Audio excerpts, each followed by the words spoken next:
I'm Brian Orr with Enviro Issues. I've been hired to moderate tonight's session. And my role really here tonight is to support everyone's participation. So thanks again for coming out. I have a few things that I want to say about our agenda tonight, the purpose of tonight's meeting, and how we intend to run the meeting. So bear with me for just a few moments here. If we can move on to the next slide. The purpose of tonight's meeting is to provide an informative overview of the Hanford site, to look at the proposed changes, the tri-party agreement, and consent decree, and to answer your questions, so you can submit any comments about those proposed changes. There's a 90-day comment period that began on May 30th and it concludes on September 1st. So tonight we appreciate your participation. There's another meeting tomorrow in Olympia and a third in Hood River, Oregon on Thursday evening. All have hybrid participation options. So a reminder to everyone that public comments need to be submitted in writing. So TPA agencies aren't accepting verbal comments at tonight's session or capturing tonight's discussion as part of that formal public comment record. However, this and the other meetings are going to be recorded for your reference. Our agenda tonight focuses on some presentation from our tri-party agency representatives. And then we'll be moving on. Sort of the heart of the meeting is dialogue, question and answer session, both in person here and online. And so we're going to be working through this here, looking to wrap up around 8 o'clock.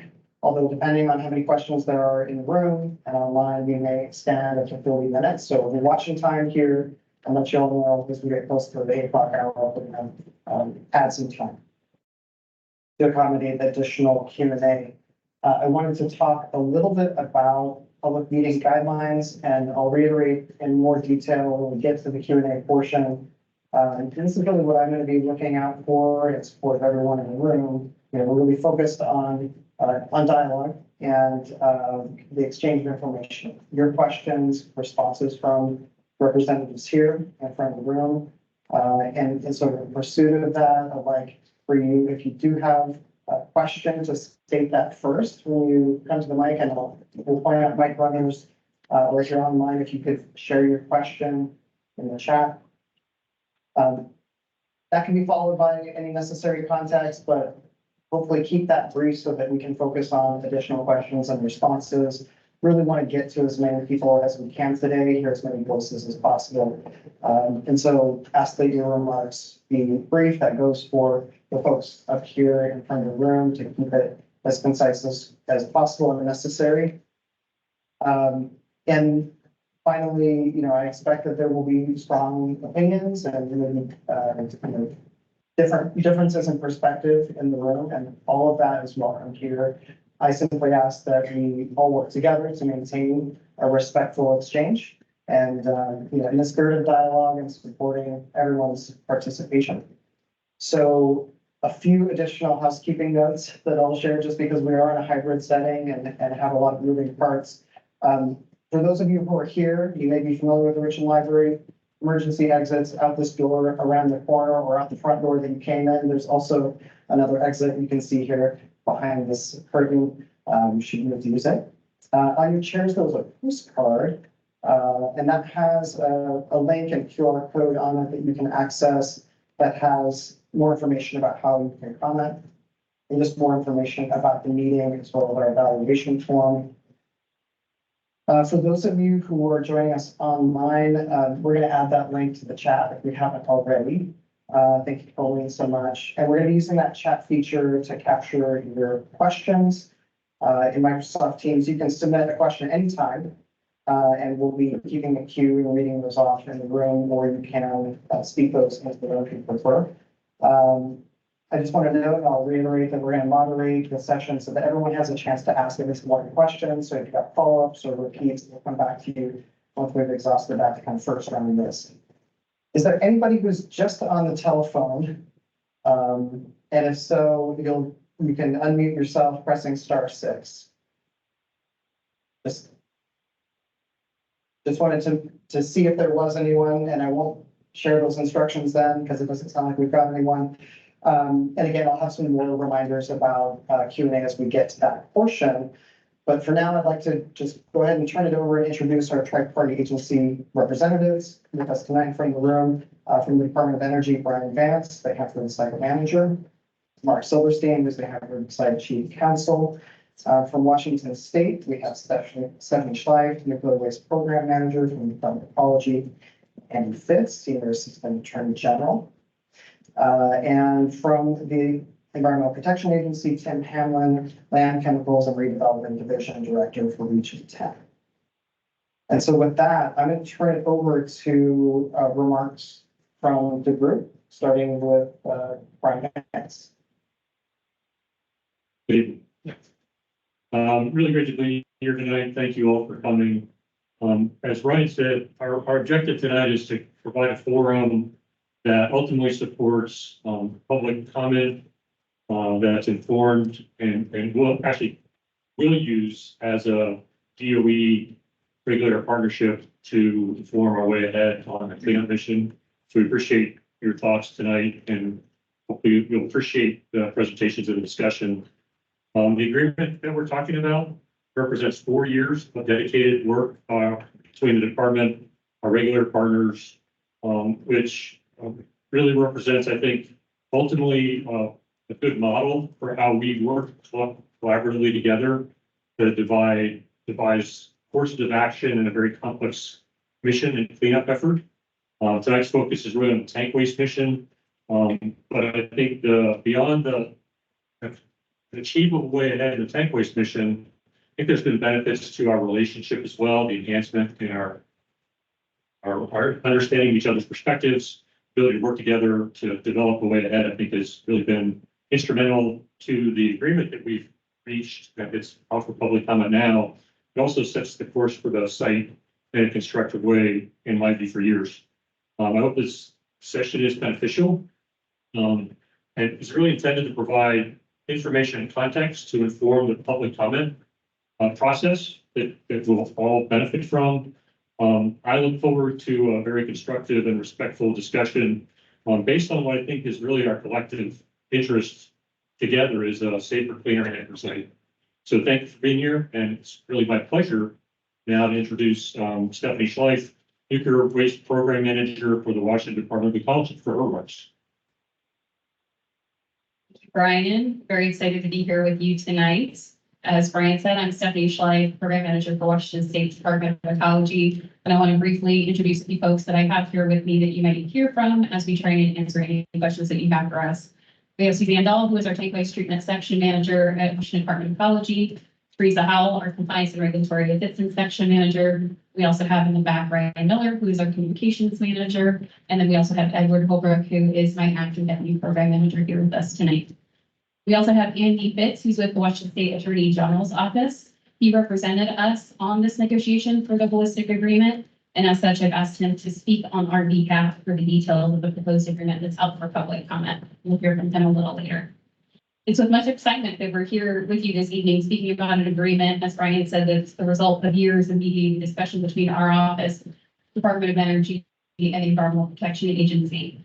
This proposed agreement marks a huge achievement for our agencies, and we believe it lays a durable framework that shows alignment and accelerates work in a way that ensures a safe tank waste retrieval and treatment mission at the site. The tank waste mission is arguably some of the hardest, if not the hardest piece of the Hanford cleanup mission. And this proposed agreement lays the groundwork for us to move the mission forward as tri-parties. Some of you may have heard this presentation before. Some of you, this might be the first time that you're hearing the presentation. And as such, we've added some background slides so everyone can have the same amount of knowledge going into the conversation and dialogue tonight. Thank you for taking the time for joining us this evening. We look forward to hearing your questions, and we'll do our best to answer. And with that, I'll turn it over to Tim Hamlin with the Environmental Protection Agency for his remarks. Thank you, Stephanie. Yeah, I really don't have a whole lot to add to what Brian and Stephanie already described. And I will say it was 4 years of hard work.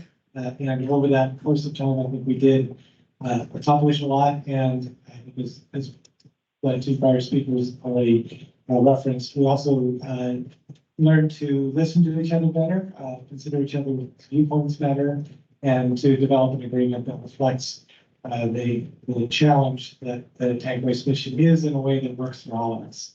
And along the way, develop the ability to share more openly what our concerns were and share more and develop more creatively solutions to those challenges. So we are very delighted to be able to share our work with you and hope that you share in our delight, but we're confident that you will also ask us some very difficult questions, and we look forward to that engagement. So I think with that, are you going to introduce Mark, or do I introduce Mark? Go ahead. So Mark Silverstein is and Andy are going to be the two presenting to you tonight, and so without further ado, turn it over to Mark. But before that, I wanted to provide a little bit of context relative to the site and the mission, starting with a little bit of history, and I'll walk through a pretty high level view of the site with a really just again to help the process as we go forward. So the site is, I think most of you recognize, established as part of one of the Manhattan Project sites, 1943 for Hanford, and it conducted a mission of national security for roughly 45 years until 1989 when the site transitioned to the cleanup mission. During that time, the focus on the site was plutonium production. There were 20 million uranium metal rods produced as part of that process, sent to 9 reactors along the Columbia River. And from the reactors, when the irradiated fuel rods were complete with their process, they would be sent to the Central Plateau and then ultimately go through a process to extract the plutonium product from those rods. It was a very chemically intensive process over several different processes during the life of the site, which required ultimately the need for 177 underground tanks that were used to capture the byproducts. During the mission, the site produced 60% of the nation's plutonium. But again, it was the focus of the mission of the site during World War II and the Cold War was the national security focus. So it wasn't really environmentally focused at all. What you see behind me is the National Monument section. Is really in the days when the site was established, security and buffer area for the site. And then the river corridor was where we had the 9 reactors adjacent to the Columbia River. And then Central Plateau was where a lot of the processing occurred for the plutonium production. Next slide. So as we think about Hanford today, and has been the case roughly since 1989, it's an environmental cleanup effort managed solely by the Department of Energy, Office of Environmental Management. The site is roughly 580 square miles in the south central section of Washington, encompassing about 50 miles of the Columbia River. Today, we have 2 Department of Energy offices responsible for the oversight of the work here: Richland Operations Office, safety, security, infrastructure, remediation type activities across the site. And then the second office, Office of River Protection, is really what we're here to talk about today, which is the tank waste mission. In support of our offices, we have 6 prime contractors. We operate on a combined budget of roughly $3 billion per year, delivered through congressional appropriation. And we employ between the department, our support contractors, directly support contractors, our prime contractors, and the subcontractors to our primes, over 12,000 people in the execution of the mission. And while the focus of tonight is on the tank waste mission, I think you can see from the wide range of activities listed on the slide behind me, really a very broad range of activities across the site proper, all being done at a very high level with our focus as a DOE contractor partnership, the health and safety of our workforce. Next slide. I wanted to talk a little bit about the progress that we've made during the 35 years that have been up so far. It's really been a remarkable effort, not always given the recognition of the progress that has been accomplished by a very dedicated and professional workforce. So just walking around the quad chart, upper left, as I mentioned, we had 9 reactors on the Columbia River. Of those 9, one's a national park, key reactor. 7 are in interim state storage, so they're in a long-term storage configuration. And we're down to the last reactor, the K West reactor, to finish putting in interim state storage as well and clean up. Over the life of the mission, we transferred 19 million tons of soil and debris to our on-site regulated landfill. Demolished 953 facilities, over 1,000 waste sites. We've treated now more than 220,000 gallons of tank waste because the tank site seizure removal system is operating today. We've retrieved 21 tanks, treated 33.8 billion gallons of groundwater with a B, and then removed over hundreds of tons of contaminants from the soil from groundwater. So while there's certainly more to do, it's always important to start any conversation about Hanford with what we have done and frankly, the trajectory of the site and the incredible work of our team. Next slide. So because we're focused on a tank waste mission, I wanted to focus a little bit more with a visual of the picture that you see behind me. It's a slice of the Central Plateau looking to the west, which is really the area where the next chapter of our cleanup mission is going to be accomplished in the Central Plateau and associated with the tank waste mission. In the foreground, what you see, actually the lower part of the slide, is the waste treatment plant campus, 65 acres, to provide a little bit of perspective on the scale. Reasonably easy to read. If you look at the waste treatment plant itself, you can see the direct feed low activity waste portion of the waste treatment plant is dominated by the low activity waste facility, analytical laboratory, and the effluent management facility. But there's also 14 other supporting facilities in the footprint of the waste treatment plant to provide all the services to make that plant operate. Today we have 2 upmelters into our commissioning program for the waste treatment plant. The analytical lab is in operational mode, and the other elements of the facility are all progressing through the commissioning program for our one-of-a-kind, first-of-a-kind plant. You can also see the high-level waste facility and the pretreatment facility as you move towards the west.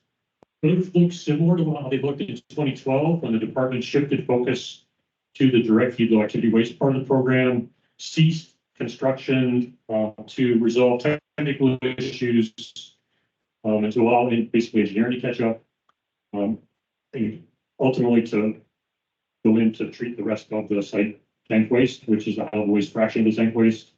Retreatment facility was the facility where the waste stream was sent into the facility, into the campus for separation into the low activity and high-level waste fractions. The high-level waste fraction would go to the high-level waste facility, which is really about whether it's going to be contact handled or not contact handled based on the radioelectrical content. High-level waste facility is not contact handled. And then the law facility, when you look behind here, the high-level waste facility, it is progressing. The design work has been progressing. We've already started limited construction activities that don't represent a risk of rework. And so that's a really kind of a moving forward place. And in fact, there's actually 2 campuses on the waste treatment plant campus today. There's the operating island or platform around direct feed activity waste, and then a construction island around high-level waste. And we'll continue to progress both in alignment with the agreement as well. You can also see the 200 East tank farms. You can see AT Farm, which is the newest of our farms. It's the location where the tank waste is being treated and staged to be sent over to the waste treatment plant when they're ready to receive tank waste next year. And then you can see where the tank site seizure removal system is sitting, which was a demonstration project, which has been very, very successful in identifying ways for us to move forward ahead with our next generation of the treatment capability for the tank waste prior to sending over the waste treatment plant, the low activity waste fraction. In all of these farms, 91 tanks, 11 farms. Blue tank farms that you see on the slide are the newer double shell tank farms. The green tanks are single shell tank farms. But even if you continue a little bit farther west, you can see the integrated disposal facilities where the glass containers will go. And then To the right, and I'll talk about this on the next slide a little bit more. Other facilities, the liquid effluent retention facility, the effluent treatment facility also support refuse activity waste. And if you look in the background towards the west, you can see the 200 west area, 5 to 7 miles away, depending on where you start. So there's a lot of territory between east and west as we think about the mission of the future. Next slide, really just a couple of closer in views. I won't spend a lot of time other than maybe a couple of updates. As I mentioned, waste treatment plants in the commissioning process, progressing well. Though there are challenges there, and we're working our way through those challenges in the way that large industrial projects are always executed at this phase. Tank site seizure removal, treating tank waste, preparing for the waste treatment plant. We're in batch 2 of a treatment campaign, our second campaign. We expect to achieve about 400,000 gallons of waste staged, and our goal by the end of the year is about 800,000 gallons. The effluent treatment facility is going through upgrades. And of important note, I think for the audience here, we need 77 permits to operate the waste treatment plant. Today we have 76, and the last permit is with the Washington Department of Health. So Stephanie and her team have done their job. So, which is great. Also note, you see C Farm and AX Farm. We've fully retrieved 2 tank farms now. AX is newest. It's still going through the paperwork. And we're set to start retrieving the first 8 farm tank this month. So progress there as well. Last slide. But I want to make sure we take time for everybody else instead of trying to build us with it. West area, 86 tanks, 7 tank farms, only 1 farm of double shell tanks, just 3 tanks out there. We'll talk about S, X, and U farms. Mark will talk about that in the agreement. But this gives you a perspective of I guess, looking a little bit more closely at the West farms and how the territory has been kind of allocated. So I hope at a brief overview, and this is truly a speed date for the Hanford site and the tank waste mission. I hope it's helpful in context. And at this point, now I'll turn it over to Mark Silverstein and Andy Fitz for the rest of the program. Thank you, Brian. Good evening, everyone. So you've heard about it on the radio, you've read it in the papers, but what is a holistic agreement? In one sentence, I like to describe it as proposing a course for the Hanford tank waste retrieval and treatment mission for approximately the next 20 years. And this story actually starts back in 2020 when we started confidential mediated sessions to discuss the path forward between EPA, Ecology, and DOE. I think we set some sort of record because we had about 100 mediation sessions over the last 4 years. In May of 2023, you may have seen that we announced a conceptual agreement.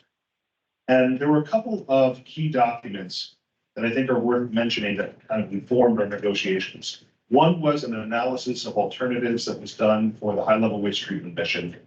There was a series of what we call system planning documents that look at the entirety of the DOE mission.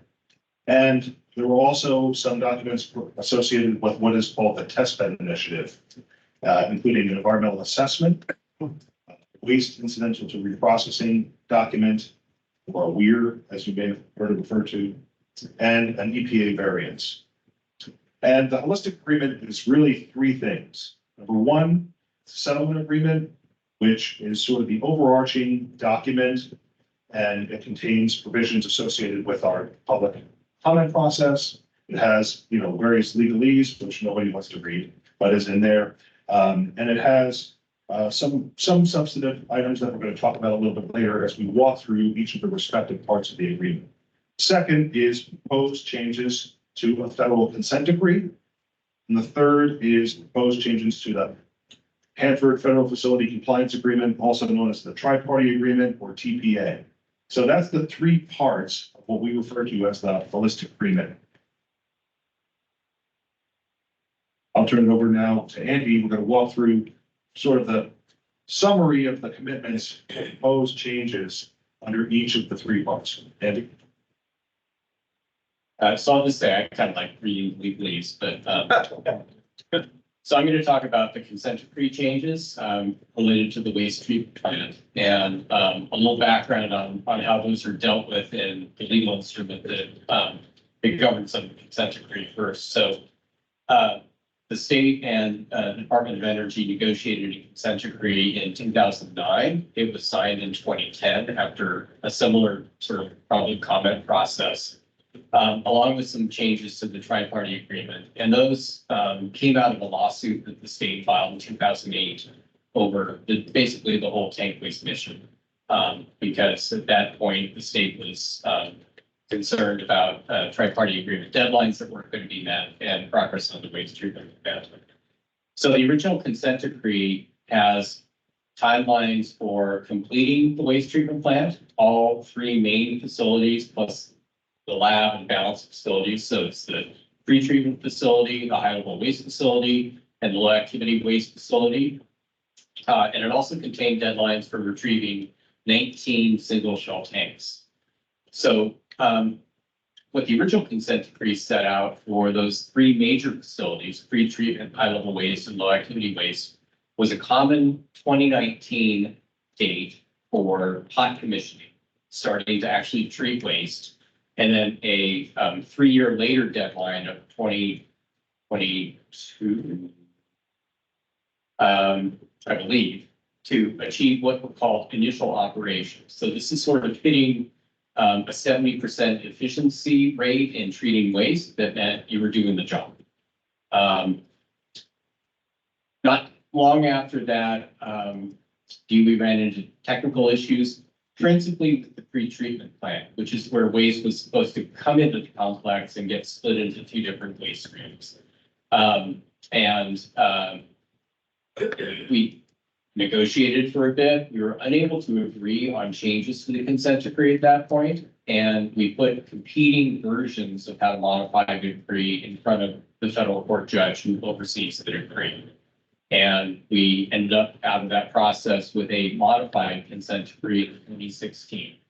What that modified decree did was to more or less keep the same general time frame for starting low activity waste treatment, because the parties saw a way of basically using that tank side cesium removal system to treat liquid waste in the tank, supernatant. They could go directly to the low activity waste facility and start it up early, sort of fulfill that pre-treatment function. But then 2033 days for finishing the other two facilities, with a process for resolving those technical issues that had gotten in the way of moving forward. So we came out in 2016 with a 2023 date for starting low activity waste treatment, 2033 dates for starting treatment of high level waste and starting the pre-treatment building as well. As Brian mentioned, DOE's put its main focus on starting the treatment of low activity waste, and we again started into conversations about what was going to be the fate of the pre-treatment and high level waste parts of the facility. And rather than go back and spend 3 years litigating, which we did in 2013, we had the 100 mediation sessions, which I think has, given us, in my opinion, a better outcome. Basically, what we've done is to hold serve, if you will, on the date for starting low activity waste treatment, which was bumped a bit because of COVID. So it's now 2025 because of the force majeure, the lawyers like to call it, delays associated with the COVID epidemic or pandemic. And then stuck with the 2033 date for starting the high level waste facility. And that was really informed by that analysis of alternatives effort that Mark mentioned. It basically showed that the quickest way to start treating high level waste was to take a similar direct feed approach with that high level waste facility using tank side or some sort of cesium removal, and building a couple of ancillary facilities that will fulfill some of the functions of the pre-treatment facility. So a couple of other facilities that we'll talk about in a second. So what's left then, and this is the major change that's being proposed, is putting off some of the final pretreatment functions that don't get high level waste treatment started, but are key to making it more efficient so that you produce fewer glass canisters over time. And that's less waste, ultimately more concentrated to be disposed of at a deep geologic repository down the line. So if we look at the next slide. What this covers is we have new milestones for utilizing a direct feed approach for starting high level waste treatment. The date for starting that treatment has remained the same of 2033. There is some possibility of that date being adjusted a bit once DOE puts together a critical path schedule that it has a milestone for submitting to the state. But I think everyone's expectation is that it's going to be in a pretty tight, 2-3 years around that 2033 date to start high level waste treatment.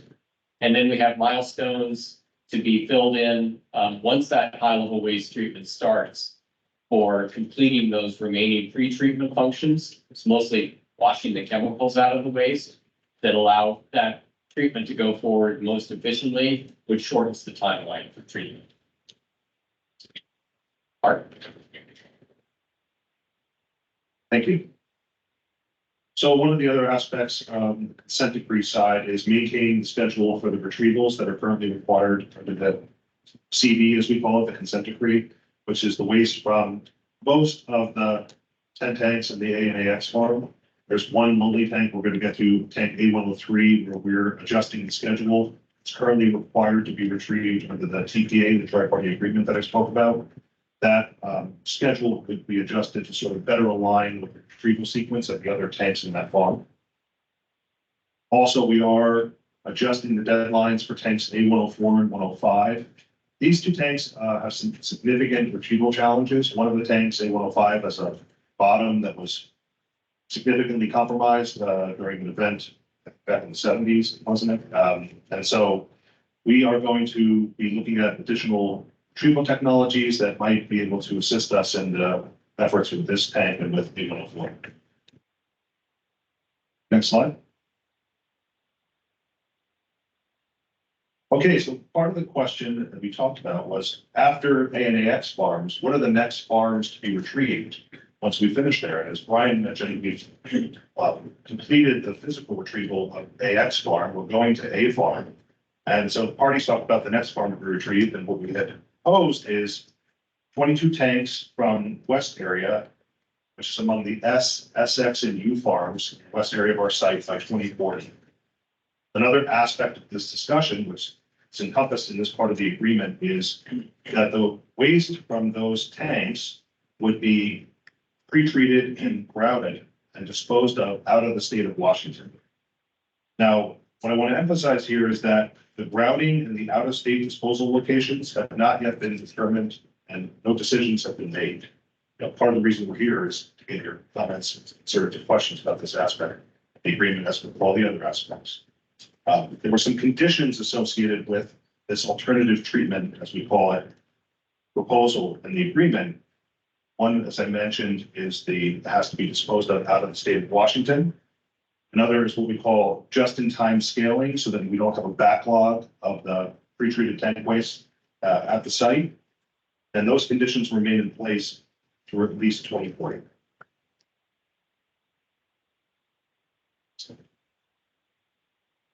So those tank retrieval milestones that Mark mentioned are in the tri-party agreement. So we've now shifted from talking about the consent decree to the tri-party agreement, which sort of picks up beyond the scope of the consent decree, beyond the waste treatment plant and 19 tanks to what happens for the completion of the mission. Sorry, I've got to flip my slide here. Mark mentioned tanks A104 and A105, and one of the concerns we discussed in mediation was with an extended time frame for retrieving tanks, are the existing retrieval technologies sufficient to really adapt to more difficult conditions and difficult tanks in the future? So we agreed on a process for DOE to evaluate and develop new technologies for retrieving tanks. And that's part of what's tied to the extension for the A104 and A105 tanks, the consent decree for this process to be completed. So DOE will be convening a panel of independent experts to advise it on technologies. It then has agreed to carry forward at least 2 technologies into a development phase, which is sort of tiered with different steps from, bench scale to testing it out in the tank. Seeing how you do as you go along. There's another measure that we negotiated, which is designing and constructing 1 million new gallons of multi-purpose tank storage capacity. And this is designated for the 200 West area of Hanford, where, as Brian mentioned, there's 1 DST farm, and there'll be a similar undertaking with the Department of Energy to look at what the best use of that storage space might be. The state will be involved in that effort as well. So there's a milestone for making a decision on basically what that tank storage is going to look like, submitting permit modifications to build it, and then a deadline of 2040 to have it what we define as operation ready to be used.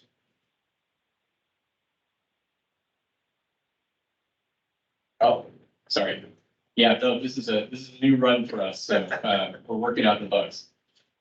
So other highlights under the tri-party agreement changes, we have milestones for activating 2 what are called cross-site transfer lines. So this is to get tank waste from the west area over to the east area where the waste treatment plant is located. There's a 2030 deadline to have the low activity waste, what's called the supernatant line, ready to be operational, and a 2036 deadline for what's called the slurry line, which carries waste for the high level waste facility. We've also, and this is getting into sort of deep Hanford nerdy stuff, but revised a negotiation time frame for something called the system plan, which starts to put people to sleep. But the basic idea is this, and this was an aspect of that 2010 settlement. What the parties agreed to then was to use a common modeling effort with common assumptions to see how the tank waste mission could be improved. Like what happens if you retrieve this tank farm first instead of that tank farm? What if you sort of re-rack the way that you do something? What if you prioritize some tanks because you're concerned about leaks over others? What's that going to mean in terms of the time frame for cleanup? That's a common effort where both parties, Department of Energy and State of Washington, can run these simulations to inform their discussions. And then we agreed to negotiate certain topics every 6 years related to the tank waste mission. So one topic was, what are the next tanks to be retrieved? Like if we look ahead 8 years, what tanks come next? Another topic was, do we need to have any contingency measures like new double shell tanks? That was a topic to be negotiated every 6 years. And then there was looking at the end dates for completing the mission and seeing whether they needed to be revised. So the big change here is that we've increased the frequency of those negotiations for the tank sequencing and the contingency measures to every 3 years instead of every 6 years, because every 6 years seemed like it was too long to wait. And then the other topics remain on a 6-year schedule. So that's the big change. We also did not change the existing end deadlines for getting all the tanks retrieved, closing the tank farms, or getting all the waste treated. And, some people have asked, well, why is that? Why not just set new deadlines? Part of the thinking, and I'll just say this on the state's part, is we didn't want to set new deadlines right now and have them move later when we didn't have the best information to set new dates. So let's just hold the dates where they are. They're not going off the books. It doesn't mean that there are no end dates, but we recognize that until we have better information, we're not going to revise them yet. So the time when they will be revised is shortly after the high level waste facility begins operating. Because at that point, we think that we will have the best information to project how long the rest of the mission should take and reset deadlines that are realistic and, you know, I would hope, more, enforceable than the deadlines have been today, honestly. So that's another big feature coming out of this negotiation. So the last, it's really kind of the first, is talking about the settlement agreement, which again, as I said, is the sort of overarching aspect or component of the holistic agreement. So the one main substantive feature of the settlement agreement is that it includes a statement that DOE will forbear from applying the high-level waste interpretation at Hanford. What does that mean? It means that we will refrain from applying high-level waste interpretation, which is a means by which the department classify what is and what is not high-level waste. It's probably the simplest way to explain it. But it doesn't affect our other authorities to do waste determinations. So some of you, again, may be familiar with what's called the waste incidental to reprocessing determinations, or WIR. This forbearance does not affect the other authorities the department has to make waste determinations. It also says that the parties will get back together sometime soon, in the near future here, to talk about the appendices to the tri-party agreement that deal with tank waste retrievals and tank closure. That's appendices H and I to the TPA, and consider whether or not there's any updates to those appendices that might be made. So we'll be talking about that soon. It does include some of the ground disposal conditions, and we'll talk about whether any of those need to continue after they're set to expire, as I mentioned, through 2040. So we'll get back together and talk about what conditions might need to continue into the future. And lastly, it expressly acknowledges that the department needs to complete required applicable regulatory processes like the National Environmental Policy Act, NEPA, and National Historic Preservation Act. And I'll turn it over now, I think, to Stephanie to talk about next steps. Thanks, Mark. So I'll cover the next couple of slides and speak to next steps in our process. So first step is to complete the public comment period. And the first thing I'll say for this is we've already received input from the public and other agencies that they wanted additional time to review the agreement out for public comment. We started with the 60-day public comment, and based on your feedback, we extended that to 90 days. So we extended by 30 days. Now the public comment period will end on September 1st. After the end of the public comment period, we'll review any comments that we receive as tri-party agencies and do a response to comments document.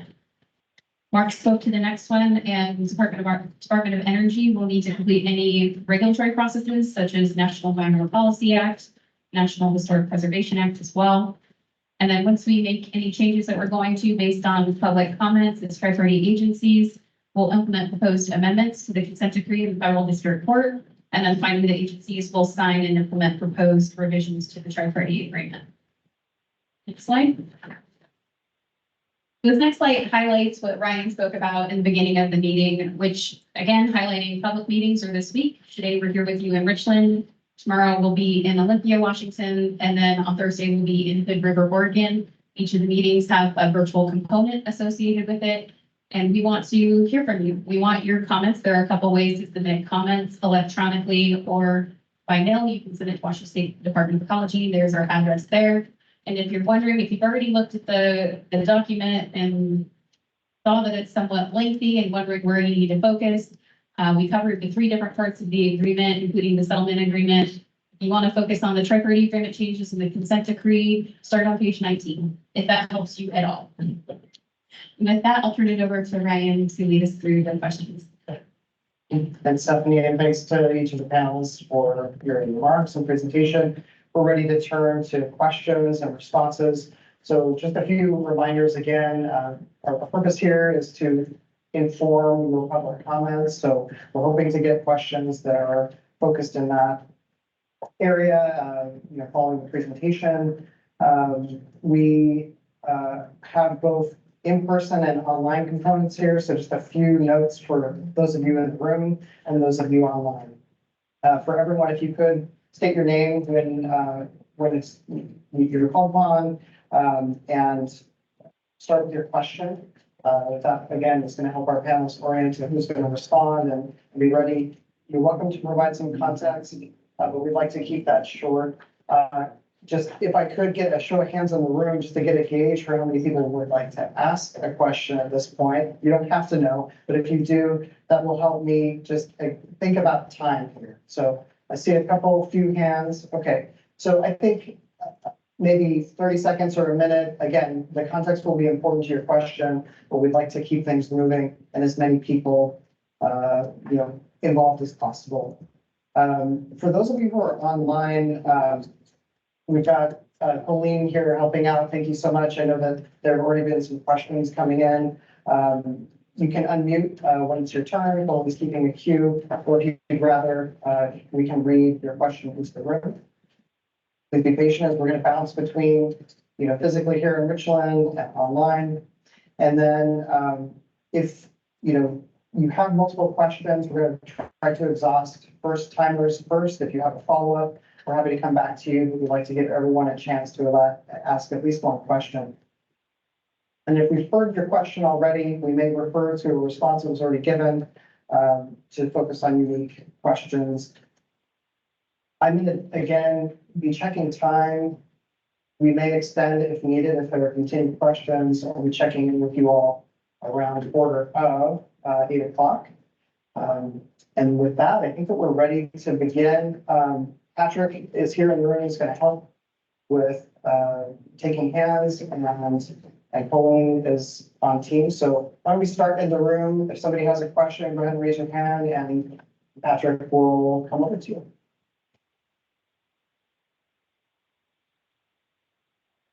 Thank you, Patrick. So I'm Linda Gomszewski. I'm here from Wall, but this is a subject that interests me. So during the discussion, you had mentioned that there are new technologies that are going to be used to evacuate some of the tanks. I was wondering if you could elaborate on that a little bit more. Is it new that's been used somewhere else, or it's new that somebody has to think up and figure out? Sure. So it's actually an evaluation of potential new or improved retrieval technology. So it could be something entirely new, or it could be an improvement in existing technology. It's mainly designed to see what's out there in the universe to tank waste retrieval technologies to help us with some of the tank condition issues and retrieval challenges that we've experienced today. So one of the ones I mentioned is tanks that have a leak, which it's not great to go add a bunch of liquid, which is used for some of our retrieval technologies. So we're looking at potential things like dry retrieval technology that doesn't use a lot of liquid or any liquid to retrieve waste from the tank. The other thing might be a condition associated with the tank itself. So some of our tanks, the old ones, have wavy bottoms, and it's hard to move the waste around the bottom of the tank with some of the existing technologies. So we'll be looking at that. It's another example of a type of challenge that if there are technologies out there that might help us with those efforts, then we'll look at those and evaluate them.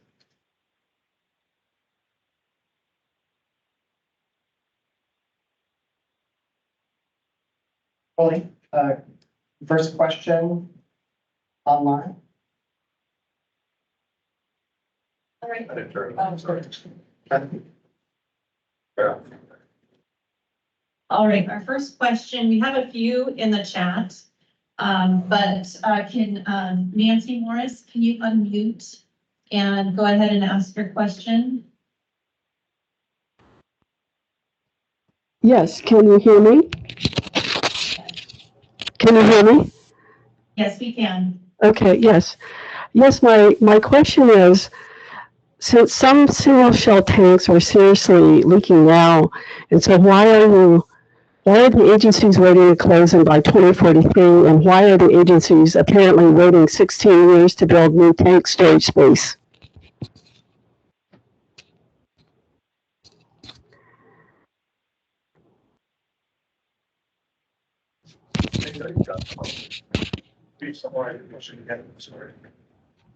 I think the question was about the timeline for tank closure. Is that correct? Yes, it was. The single shell tanks are seriously leaking now, And so I was wondering why you're waiting to close them by 2043 and also waiting 16 years to build new tank storage space. So, obviously tank waste retrieval is ongoing today in the ANAX fund. As far as tank closure, the agreement does include a commitment for the department to develop and submit to the Department of Ecology a series of the documentation to support ultimately the closure of the tank farms. So that is a part of the agreement. And I think, was there a third component of the question? I missed. I thought there was a part of the question about the timeline for constructing the new tank capacity. And so this is dangerous territory because it's a lawyer talking about the technical aspects of this, but my understanding is that it's about a 10-year time frame, at least currently, to construct new tank capacity. So, we're 15 years out from 2040 right now. That was the time frame the parties negotiated is probably the best way to put that. When you look at racking the cost and effort of building new capacity with the other things that are also going on at the same time. So we're looking at a long time to get new tank capacity. I will say that outside of the agreement that we're talking about tonight, there is a agreed order that the Department of Energy entered into with the state to deal with how to address leaking tanks, and that's sort of a different effort outside of this agreement. I hope that helps. I guess the short answer is that it takes a while to build a new tank, and it's not, and then you have to retrieve the waste. So your time frame really is a pretty long one for that route of dealing with the leak.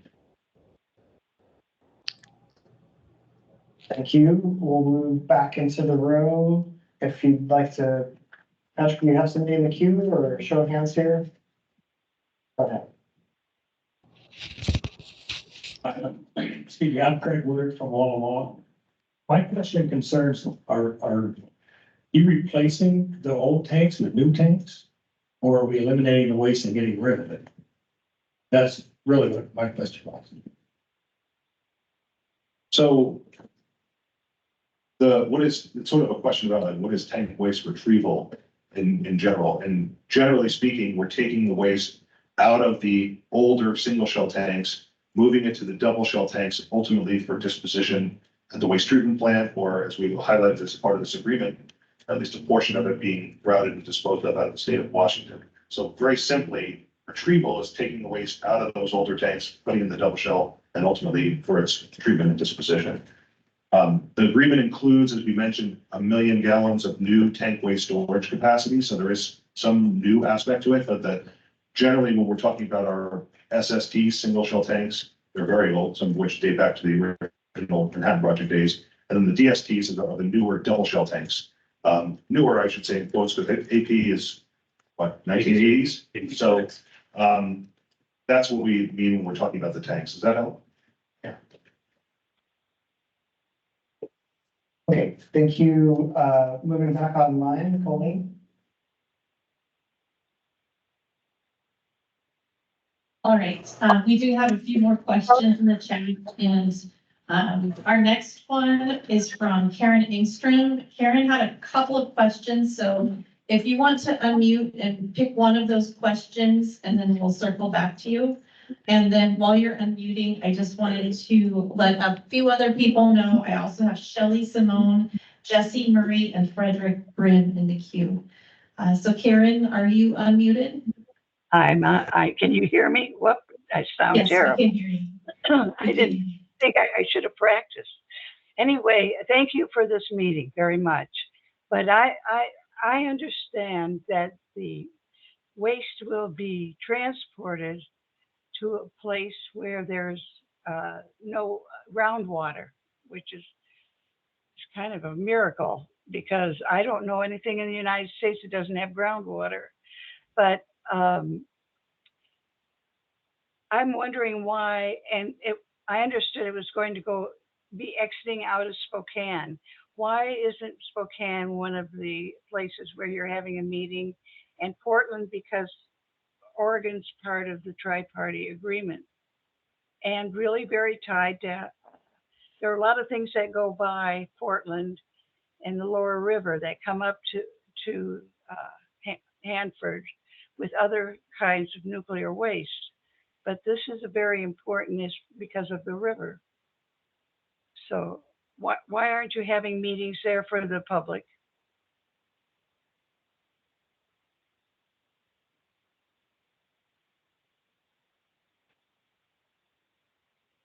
Thank you. I think we've got a response from public engagement staff. Back and forth. Okay, thanks. Thanks, Patrick, for coming over. I might defer over to the group at the. Can you hear me okay? Okay, sorry. I might defer to the group in the front if you guys want to talk about the transportation piece about waste being shipped through Spokane or not. I know that was, you covered that a little bit, so I'll defer to you all to expand on that piece, but for the public involvement piece, I wanted to share that there are a couple reasons why we picked Richland, Olympia, and Hood River. And Hood River was, when we considered a public meeting in Oregon, the agency chose Hood River because of previous successful meetings down in the area. And it's also a good central spot down in Oregon for folks down in Portland and then the east side to come to central Oregon. Over in Olympia, it was selected due to its centralized location that allows people to travel up from Portland if they weren't able to go to the Hood River meeting or down from the Seattle area. Other factors that we did consider when planning the public meetings included venue availability, the availability of our leadership to attend the meetings, accessibility, parking, walking distance, and this doesn't go to your question about Spokane, but Seattle and Portland were more challenging to meet some of these considerations. And we did want to make sure, though, that despite wherever we held the meetings, that each of the 3 meetings had an online component, so attendees could attend online no matter where they are, and there's 3 opportunities to attend online and ask your questions. And finally, I just wanted to share, we really do welcome any feedback, whether it's informal, you can come track me or Jen or any of the other guys step down after the meeting to share some feedback with us, or you can submit any comments you have formally in the form of a comment to share your feedback about the public involvement process. And I'll defer to the front, Mark, Andy, Brian, Stephanie, Tim, if you guys have anything you wanted to add on to about clarifying the transportation piece of waste. So the transportation of the pre-treated liquid tank waste that was discussed as part of the holistic agreement is associated with the 22 tanks that we talked about and the proposal to grout that waste and dispose of it out of the state of Washington. You know, as I said in the presentation, we have not yet made a decision on where the pre-treated tank waste retrieved from those 22 tanks will be grouted or the routes that we'll take to get there. There's a series of processes that we have to go through to inform that decision, including things like a business case analysis that looks at, you know, near to the site places versus at the respective disposal facilities. We have to go through our NEPA analysis, which will consider the existing body of NEPA documentation that we have, as well as any new information or significant changes. We'll have to go through a WEIR analysis. I've mentioned that several times. So there's a series of processes that we'll have to go through to inform that decision. And ultimately, if there are, you know, concerns, questions, comments about the transportation, this is why we're here, folks. We want to hear from you, and we encourage you to make your comments so that we can consider them in the, you know, furtherance of the holistic agreement. Okay, thanks. Back to the room here in Richland. I see a hand, Patrick, unless you have someone. Thank you. Oh, you remember. I'm Jamie Braden from Richland. I'm just curious if there's any, for long-term plans like this, are there any foreseen like complications of, you know, things kind of staying on track, in terms of changes that can happen in the federal administration? And I'm specifically thinking about, you know, the EPA seems to be sometimes volatile in terms of, you know, if it's being cut or if it's being put back together, for lack of a better term. So I'm just curious if there's thought about that.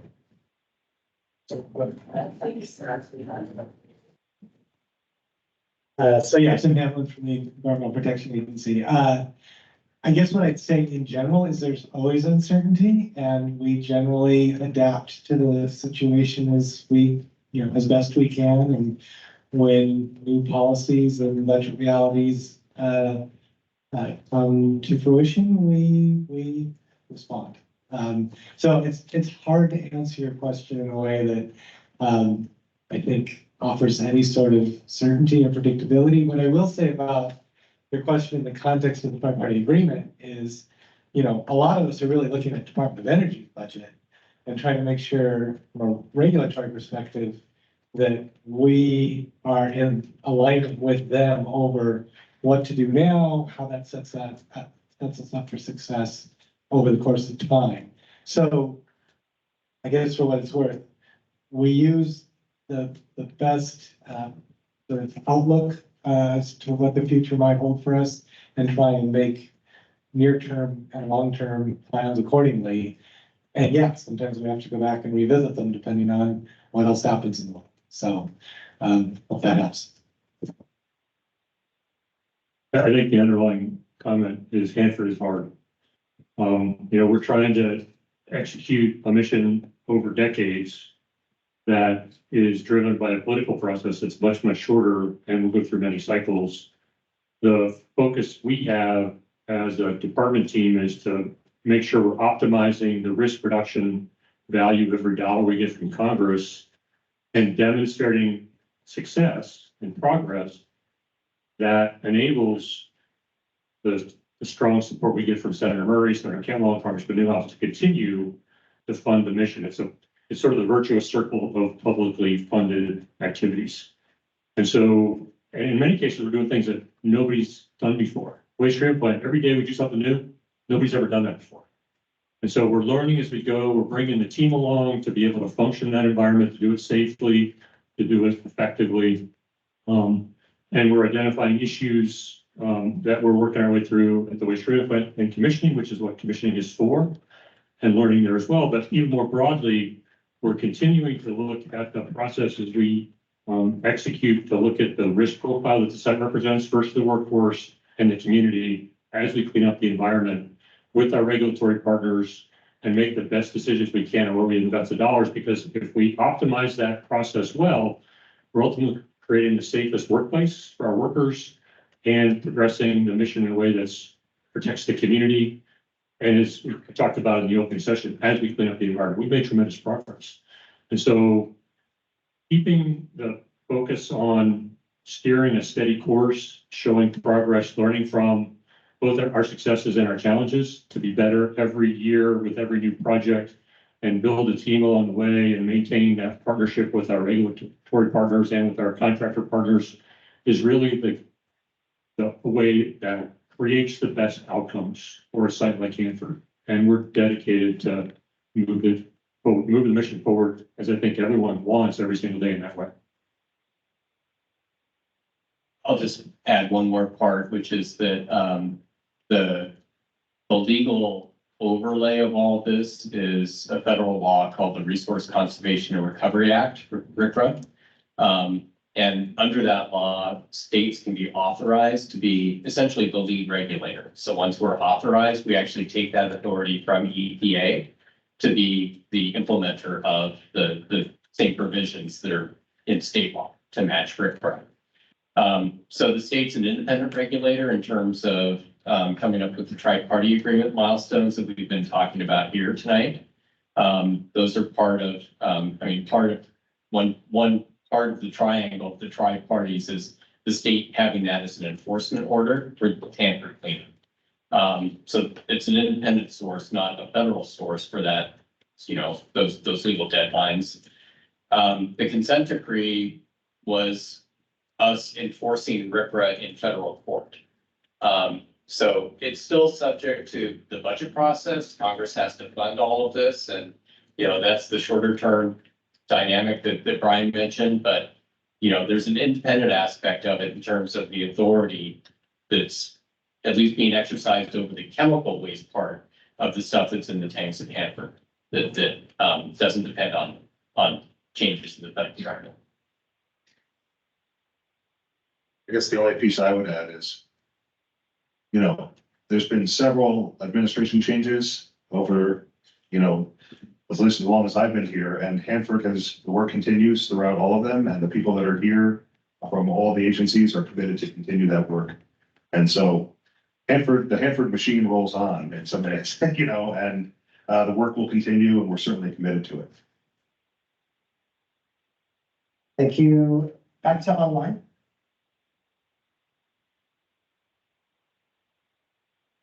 All right, our next online question is from Shelley Simone. So Shelley, could you unmute your microphone and go ahead and ask your question? Yes, thank you very much. This is Shelley Simone. I live in LeGrand, and I have so many questions. But I think one of the things that really concerns me and drives what I'm thinking about right now is the public understanding at what point in time they can participate and what decisions are being made at what point and in time. You talk about no decisions for new deadlines now and the need for waiting until there's more information. So I would posit, you know, what is that information? How much more information? And what are the bounds in terms of what is talked about as the best information? What is that best information? And that the public needs a real clear understanding of that in order to set deadlines, you know, new milestones in the future. And then also be able to understand when you need those new milestones and then back up from that to where you need to be to talk about them, to share those, what will be considered in those new milestones, and ask the public, you know, is this the best course? Have we missed something? It's like doing a sampling analysis plan, and it's also like doing a FEPS. It features events and processes. You're gathering information and you're modeling it and weeding through it and understanding how you can successfully get to another point in time in the future with cleanup and with negotiations and understanding. And so I'm trying to understand, since you've finished this holistic negotiation, what the new negotiations will look like. How often are you going to have them? You know, what is the scale of the decisions that are going to be looked at each of those negotiations? And will the public be able to participate in them? And so those are the kinds of things I'm thinking about right now. And including in that is something more technical, and that's understanding the cross-site transfer lines and what we need to know about them and their ability to be effective and work. And when do we need to characterize them and understand that they're in good shape? Because it's miles and miles of line. And so that's a piece of it also. And I'll stop. Thanks. Thank you, Shelley. The question that I captured was really around when, when will the new negotiations take place? What will they look like? At what scale? And will the public be able to participate? That captured it? That's pretty good. That's pretty good. Thank you. Okay, thank you, Shelley. So I'll take a stab. So first, I think most of the issues that you hit on, Shelley, are really in the proposed changes to milestone M6245 rather. And what it does is to identify a date 18 months after the high-level waste facility starts basically treating waste to negotiate a whole nest of related topics. So the consent decree also aligns some negotiations around that same event. So the idea is that they will all be negotiated together because they all interrelate. So under the consent decree, it's setting out the final milestones for the addition of the ultimate pretreatment functions that make waste treatment most efficient. And then under the tri-party agreement, it's resetting the end dates for retrieving all the tanks, for treating all the waste and closing the tank farms. It's making a decision on whether any supplemental low activity waste treatment is needed. I'm just looking here. Some other things that are sort of get into legal aspects of dispute resolution on some stuff that I'm just not going to go into. But you know, I'll try and break down the answer into subparts. Will there be a public process? For the parts that are under the tri-party agreement, these will be major changes to the tri-party agreement that would be subject to public comment. I mean, that's under the terms of the TPA. In terms of the information available and why choose to do this negotiation then, I'll just hit on a few things that I'm aware of, and if there are technical folks to fill in, feel free. So one of them is we'll be able to look at the success to date in treating low activity waste over a period from 2025 to, let's say mid-late 2030s.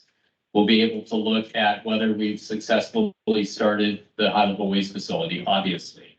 My understanding is that there may be glass formulations available that allow more waste to be, in my understanding, packed into fewer glass clogs, which could potentially both eliminate the need for supplemental low activity waste treatment and also shorten the mission. And we'll have additional experience retrieving a lot more tanks by that point to have better information on the duration of the tank treatment mission. So I'm looking at Suzanne if you have anything to add. Saying no.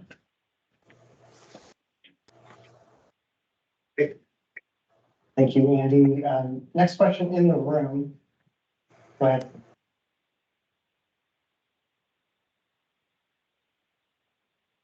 Hi, thank you. I'm Carrie Isaacson. I'm also from Walla Walla. So, Mark, you'd asked a direct question about getting input about transport. And I'm wondering, are you considering the marine highway barging material?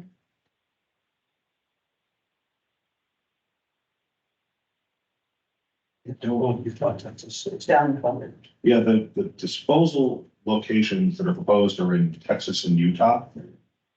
So I don't believe that will get us there. My geography is not that great, but yeah, mostly for example, with the test bed initiative, environmental assessment that was done, it considered transportation by truck and followed major transportation routes along that way.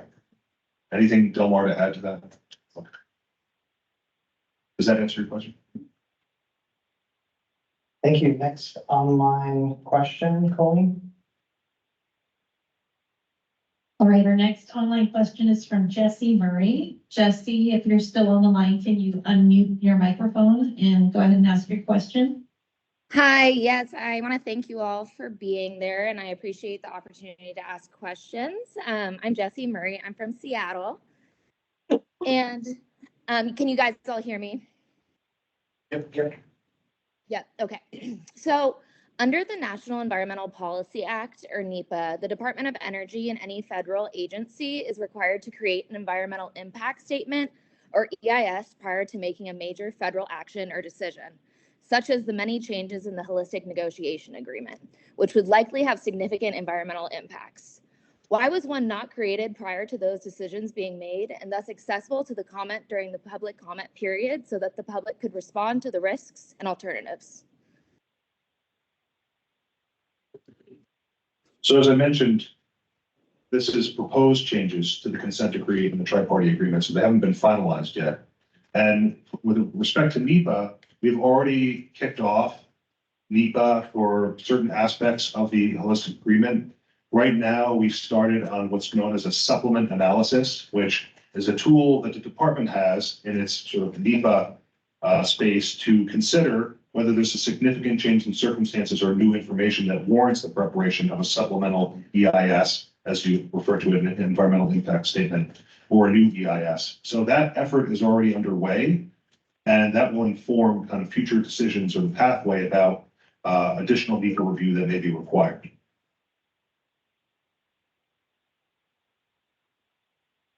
Okay, thank you. Back to the room here in Richland. I think we have a question on the other side. Patrick, you have somebody in the queue? Somebody who raised their hand? Yes, thank you.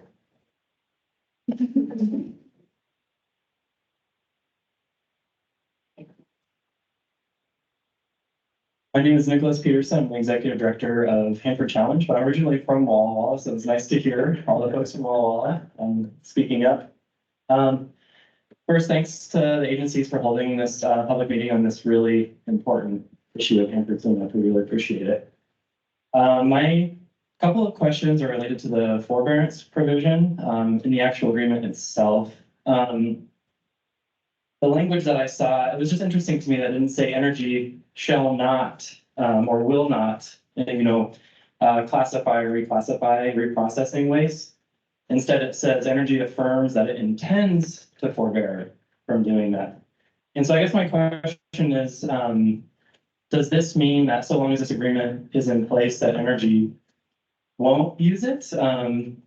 Or if that changes, will and how will the public be notified that that intention has changed?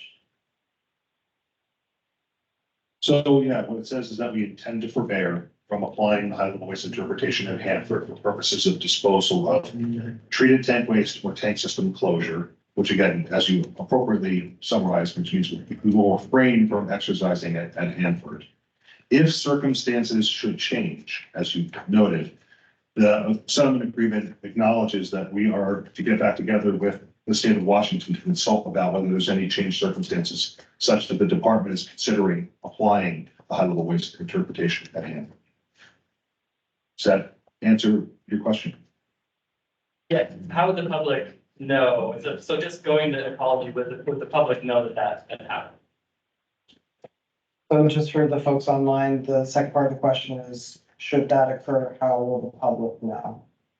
Well, we would have to notify the state. I don't know that the agreement is so specific to outline the mechanism that we would notify the state, but I assume it would be made public that there's been changed circumstances and that we're now getting back together with the state of Washington to talk about whether or not there's a need to apply the high-level waste interpretation at Hanford. But, one of the things to highlight about this agreement is that, we believe that despite the respective differences of opinion that might exist between, for example, the state of Washington and DOE about the high-level waste interpretation, we have proposed a pathway to continuing to explore alternative treatment technologies for at least a portion of our low-activity waste that doesn't involve the high-level waste interpretation. And that's the 22 tanks or the alternative treatment aspect of it that we spoke about previously.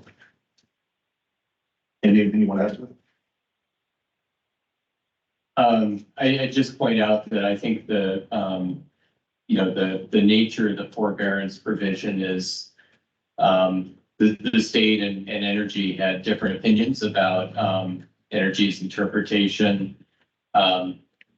Energy considers it one of the tools in its toolkit, right? And it's a sovereign entity. And if I were in energy's position, and I am in this position advising the state with respect to its authorities, we don't just sort of sign those away without a lot of thought. And so the model here is energy saying, we're just going to tell you that we've got this tool in the toolkit, but we're pledging to you that we're not going to use it.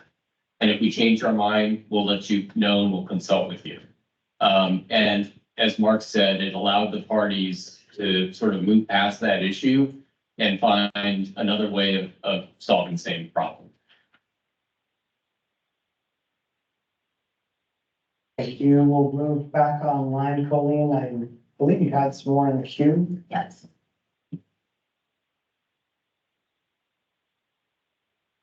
The next question is from Frederick Grimm, and he does not have a microphone, so he asked me to read his question.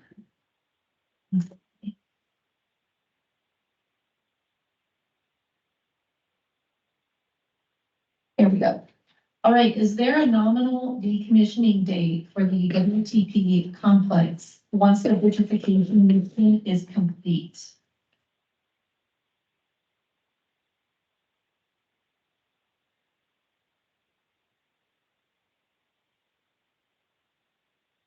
Yeah, this is Brian Davis, the decommissioning date for WTP.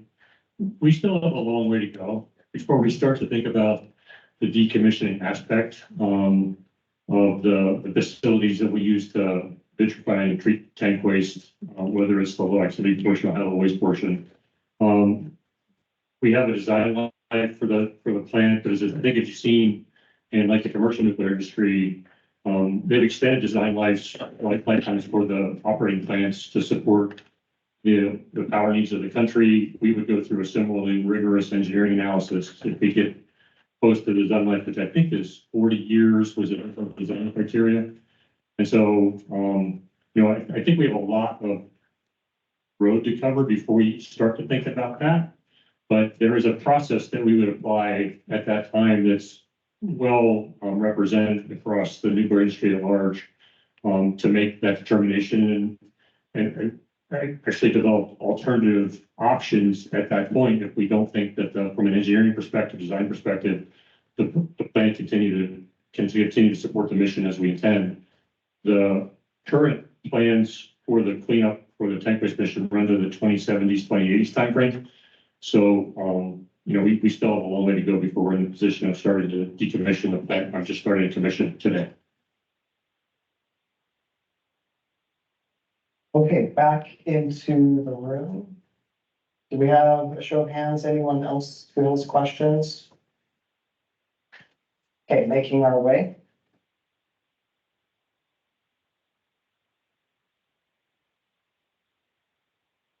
Hi, my name is Mia Burke. I'm with Hanford Challenge. I have a question about the grouting of the 22 tank. So I'm wondering if you could talk about, an estimated volume. How many gallons are you thinking of grouting? And then I also have a question about the timeline. So, Mark, you covered all of these analyses that need to happen, the business case analysis, the NEPA analysis, the WEIR, the treatability variance, all these things. What is the timeline for this grout plan? So the first question, but I just blanked out. Oh, volume, thank you. Came back to me in a vision. We're talking about, I don't have exact numbers, but we're talking about on the magnitude of tens of millions of gallons. That's the estimated volume we're talking about associated with retrieval, routing, and disposal of the 22 tanks. The timeline, we're retrieving tanks in A&AX farm through 2028. So retrievals to start in SX and U farm would start thereafter, after we've completed the A&AX farms.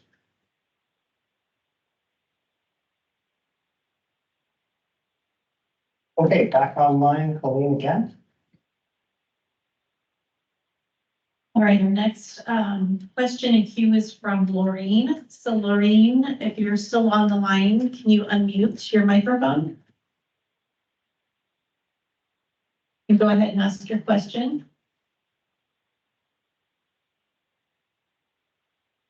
That's Laureen.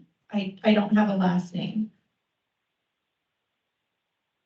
So, okay, we'll move on to the next one and we'll keep Laureen on and circle back if your microphone is just not working. So the next one in queue is Lincoln. Lincoln Sherwood. Did you have a question? Can you unmute your microphone? Yes, Can you thank you hear so me? much. Oh, I think we have Laureen now. Okay, no, So- Go ahead. I'll go after. Okay, so go ahead, Lincoln.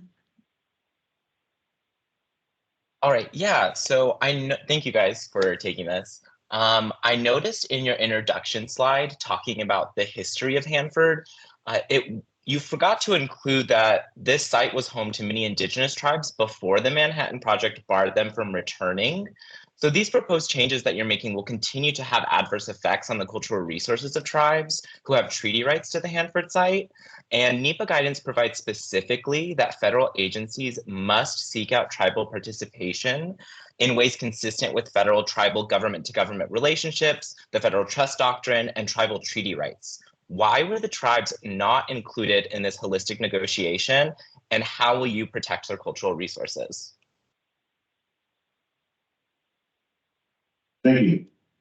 So the holistic agreement and the holistic negotiations was again amongst the tri-parties to the tri-party agreement, which is DOE, EPA, and Washington State Department of Ecology. As far as, you know, the tribe's interests and our tribal nation, we have 4 of which that we work with on a regular basis at the Hanford site. You know, number one, the agreement acknowledges that we have to comply with applicable regulatory processes, including the National Historic Preservation Act, which requires consultation with tribes when implementing the proposed actions associated with the holistic agreement, and NEPA, which we've spoken a bit about. Brian, you told me if we've answered that part of it, refer back. So I'll refer back to our previous question on NEPA. And, you know, the department, aside from those regulations, also has a robust tribal policies that, you know, we coordinate and consult with our tribal partners on all of the cleanup work that we do at the site.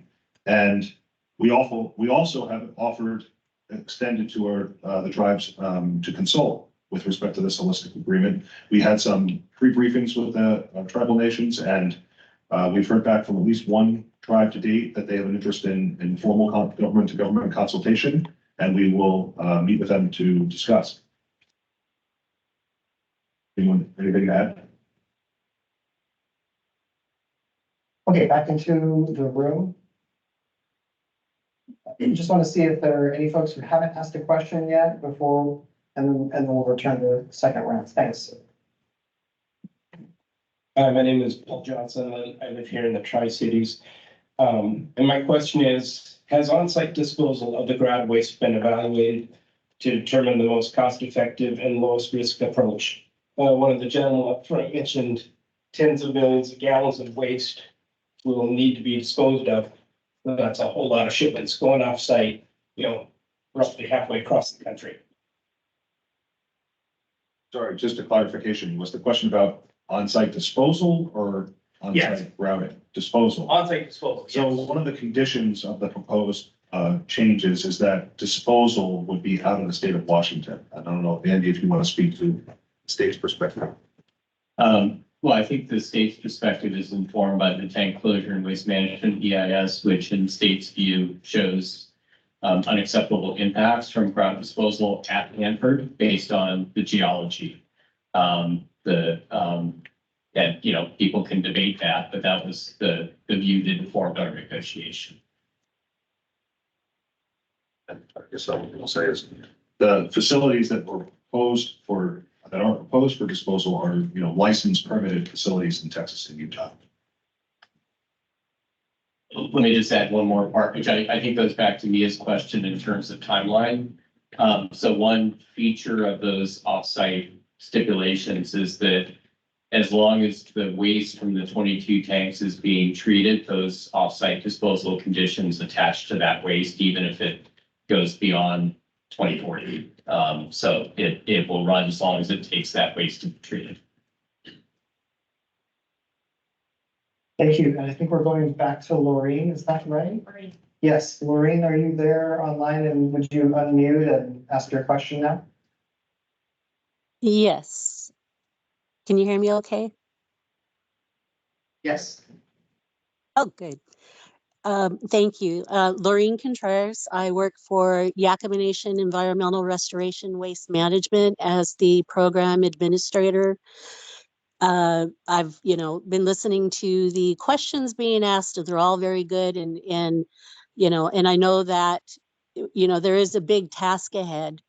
DOE has is one of the largest, you know, federal agencies, and I know that funding and timing has always been, you know, integral to the cleanup at Hanford. And my concern as a Yakima Nation tribal member, and you know, in representing the work there at Hanford, I, you know, continue to feel that, you know, after being over 12,000 years that Yakima Nation has been in existence in this area, you know, we've always given up, and yet, you know, we participate, you know, we've sacrificed, you know, the cleanup is extensive, and it's going to be, lifespans beyond me, and and looking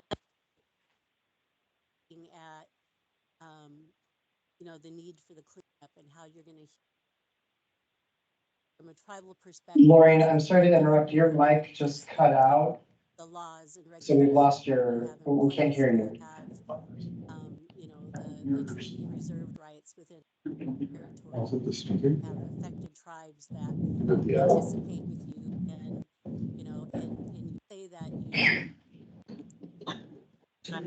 you leadership, but it needs to be more often. It needs to be continuous. And, as much as you meet with your contractors, you need to be meeting with our leadership so that they're fully engaged and that our program is fully able to participate in the work that's ongoing there. I feel, and then I've heard reference made about, changes in administration, and whether we like it or not, COVID has had an effect on on how we were, engaging, and things did slow down. New milestones need to be set.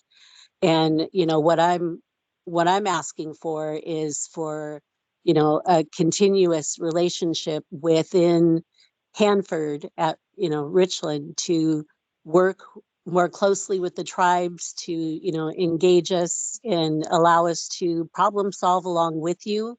I understand, the state has its, set boundaries, and then the ecology and EPA, come in, and they have, regulatory authority over, how things are handled there at Hanford, and the tribes are always set off to the side. And, we don't fully participate. In fact, I always see a lot of emails, right before these meetings coming up, they're popping up, and basically we're being told, we're not fully engaged, and I'd like to see that change in the future.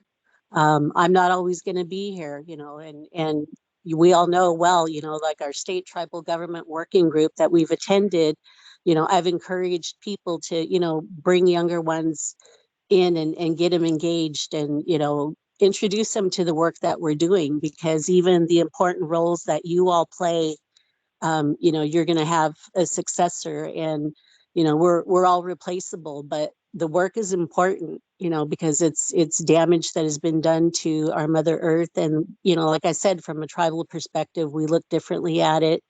Our songs and our prayers and our ancestors that are, buried there, the history, that we have, and the ties to that area are, forever ingrained. And so we need to, be able to work in a manner that, we're all working together, and that we're just not being sidestepped. And so, my question is, and I've heard your reference to, well, we meet this regulation or that regulation, but it has to be, for the tribes, it has to be done in a manner, because I guess in a more successful manner, because of the fact that, we were promised that that it would be cleaned up, to an extent that, we'd be able to return there to, once again, participate in what we used to be able to do there, gathering, the medicinal and plants, and the foods there, and and the natural resources, and the salmon there. So, I'm just wondering, like, are you looking to, well, I'm hoping, or asking, for you to, engage more with the tribes, and to not just say you've had consultation, or you're responding to a government to government, but actually, fully engage with us. Thank you.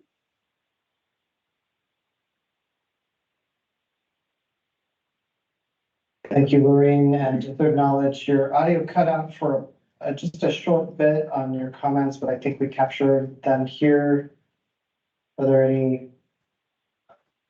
I think the question was about engaging with tribes more fully, and how that might happen. Well, thank you, Lori. This is Brian Vance. Well, we, as you know, we continue to follow the policies established by the federal government and how we engage with tribal nations connected to the Hanford site. Our tribal affairs program, I think, is robust, and we maintain a continuous communication and discussion both at the staff level and through formal consultation when requested or helpful, or not just helpful, but whenever requested or needed. So if there's additional comments, I would appreciate you include those in the public comment portion of the discussion. And then for the relationship with our local DOE team, we certainly appreciate additional feedback for Amanda or Karen, who I know you engage with routinely, to see if there's areas that we may be missing or may need to be reinforced. So thank you for the comment, and we look forward to reading the comment and public comment, and then just continuing dialogue that we maintain with the Yakima Nation, Nez CTIR, and the people as well. Lorraine, if I can just add, Brian, from my perspective, this is Stephanie Schleif with Washington State Department of Ecology. Lorraine, really appreciate the comment, the question, and I hear what you're saying. So I know we have monthly meetings with the Yakima Nation where we meet with some of your technical staff and try to be responsive to any questions, concerns that you have for us. And to the point of how can we engage more fully with you in a more impactful way, I know we have a meeting coming up, I think, with you and some of your staff in the next couple of weeks where we look to learn more from you on what that looks like and how we can move forward. Thank you. We're going to go back into the room. Any unique hands out there that we haven't heard from? Otherwise, I know we've got a couple people who wanted to ask a follow-up or second question. Hi, I'm Carrie Isaacson again. Well, I'm not sure my question was answered. Sir, were you saying that you would not be considering waterways in barging, even though to Utah and Texas, there's water, a lot of strange things go on the river.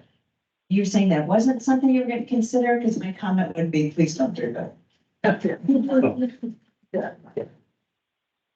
Yeah, so I think Delmar, do you want to address the kind of what the potential means for transport of? You know, when I say that we had. Can you speak into the mic, please? Thank you.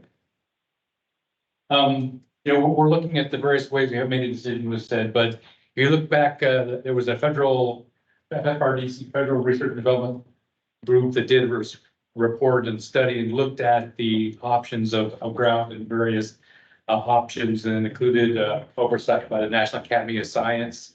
And in their reports, you know, they talked about to identify the primary transportation paths that need to be rail or vehicle traffic. And there was no identifications of viable water routes to the specific disposal facilities. So we haven't done the in-depth evaluation and obviously made the decisions we talked about, but from their studies, their data really focused on the options of either rail transport or by vehicle, by truck. Yeah. And what I was mentioning earlier was that the previous analysis that I've done did not include, I probably should have said just more clearly, it did not include transportation on the waterways, a barge or boat, any of that form. Okay, I think we're going to go to online, and if there are multiple first-time questions there, we might stick online for a moment. If there are unique hands in the room, please wave them here and we'll get you in the queue. We do have a couple of first questions. The next in queue is Jerry Paulette, and then we have another first-time question after him. So Jerry, go ahead and unmute your microphone. Thank you very much. Jerry Paulette with Heart of America Northwest. And I have a clarification question and a more broad question. But I want to start with an appreciation note. Andy made a very important point that I wish had been in the presentation generally. The Tank Closure Waste Management EIS firmly established that if you try to dispose of all the tank waste that currently exists in Hanford, on the Hanford site, you will recontaminate Hanford's groundwater and the Columbia River over and over and over and over and over again for 10,000 years.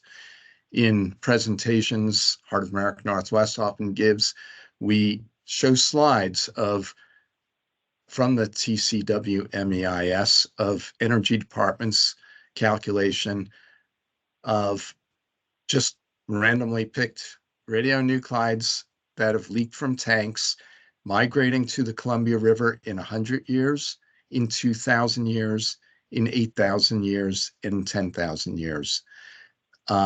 We can't dispose of all the waste in the Hanford tanks at Hanford without grossly breaking every commitment we've ever made about protecting our state's groundwater in the Columbia River.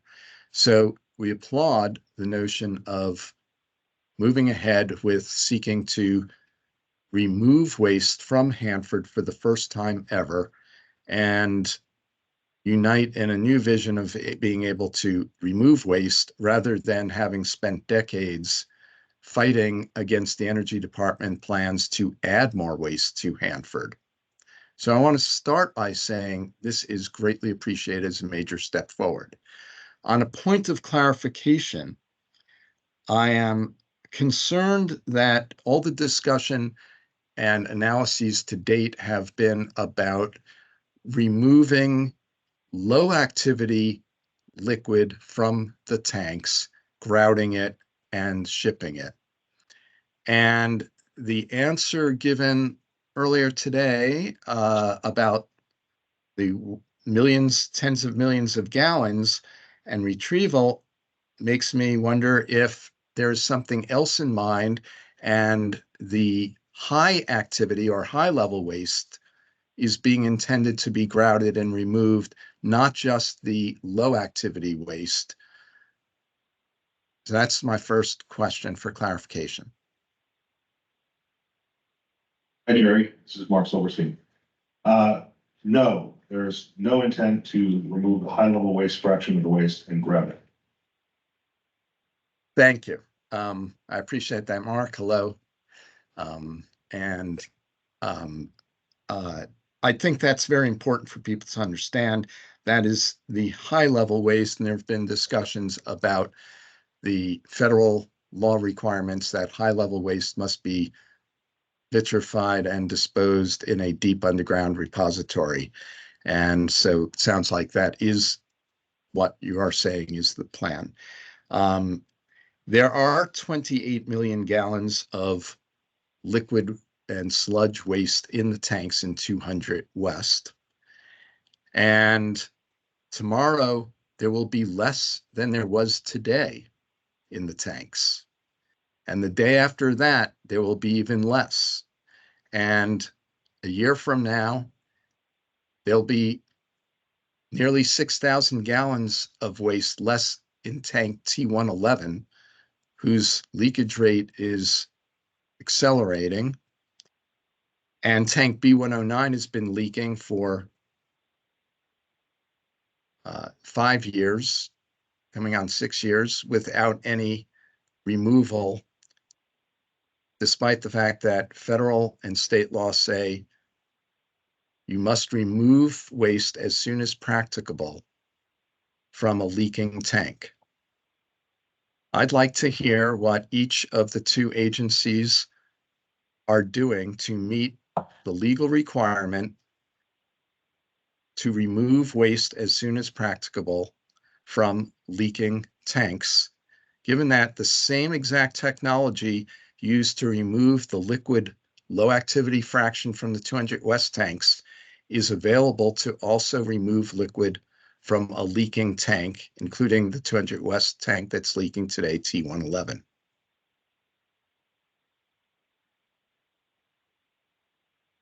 Well, Jerry, I guess I can take a shot at that one.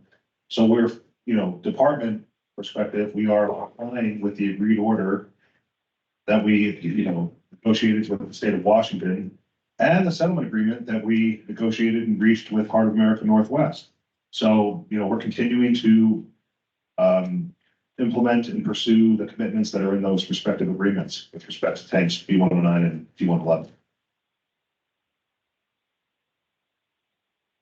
Can I just say, I Okay. think that the public deserves to hear what you're actually doing and when something might actually be done to remove waste and stop or slow a leak. And the only response to that is, I don't know that the details of the agreed order is something we want to, I don't know how far we want to go into that within the scope of this meeting, which is about the holistic agreement. But if the state is compelled, we can talk about the agreed order. I mean, Stephanie, how would you like to proceed? So I think I can just mention a couple of things, Jerry. So, as Mark said, the agreed order is a separate agreement outside of the scope of holistic negotiations. It is out on Ecology's webpage if anyone wants to go take a look at it, along with details of the settlement that we reached with Heart of America Northwest. Just briefly, I'll mention there is a single shell tank leak response plan that will be going into our Hanford site-wide dangerous waste permit that will be going out for public comment soon. And we're working actively with the Department of Energy in resolving our agency comments on that right now. There's also an upcoming obligation under that agreed order for Department of Energy and the state to go into a negotiation to talk about retrieval of B109 and T111. And that negotiation is to be complete, I believe, in October. But again, that's outside the scope of this negotiation, but hopefully that context was helpful. Okay, thank you, Colleen. We're going to move on to. Yeah, so the last question we have for first time questions is from Liz Matson, and she asked for me to read the question. So follow up to the supplemental environmental impact statement process and the new EIS process. So the question is, what is the timeline and public process for providing that supplemental EIS or new EIS? It is my understanding that Energy has to provide this prior to the TPA agencies finalizing any of the proposed changes.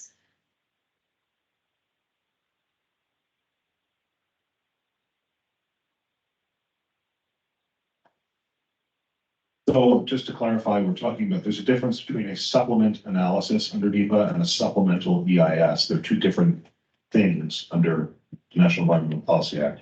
A supplement analysis, which is what I was speaking to earlier, is a document that we prepare to decide whether or not additional NEPA review, mainly a supplemental EIS or a new EIS, is warranted based on significant change in circumstances or new information. We have already started on a supplement analysis for the direct feed high-level waste approach, the new storage capacity, as well as separately a supplement analysis for the 22 tanks aspect of the holistic agreement. And what this does in general is, you're looking at your existing body of NEPA documentation, because there's a host of it, as you might imagine, on the DOE's webpage, and see what analysis currently exists. Consider, what we hear from you all, for example, even in these public meetings and public comment opportunities, and then make a decision about what additional NEPA review, if any, is warranted for those respective actions. If I could add ecology perspective on the public process piece. So ecology will review any environmental analysis that they do for any action. And while the Department of Energy, essentially decides what NEPA analysis needs to be done, they have that authority, including where the decision on where grouting will occur at the site. From ecology's perspective, we do encourage that there be additional public comment that happen on that additional environmental analysis that will happen for grouting the 22 tanks. And I think that's a decision, and I don't want to speak, but that's a decision that will be done by the end of this calendar year, 2024. Oh, yeah, the timeline. Sorry, you asked about the timeline.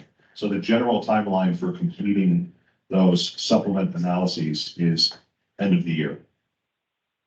Beginning of next year, right around. How's that for a legal answer? Yeah, end of the year, first part of the next year. Okay, I think we have one more first-time question and check in on time here. We had another first-time question come up from Ella. Ella, did you, it looked like you wanted to ask your question. Can you unmute your microphone? Yes, thank you very much. My question just has to concerns the high-level vitrification plant. With the date slated for that to be done is in 2033. I was just wondering, since there's new milestones based on this 2033 date, to be negotiated starting 18 months after this plant is built. Just considering that there's been delays for decades, now to build this high waste vitrification plant, if there's like an alternative within the agreement that will set these new milestones, if in the event that the vitrification plant is not built by 2033.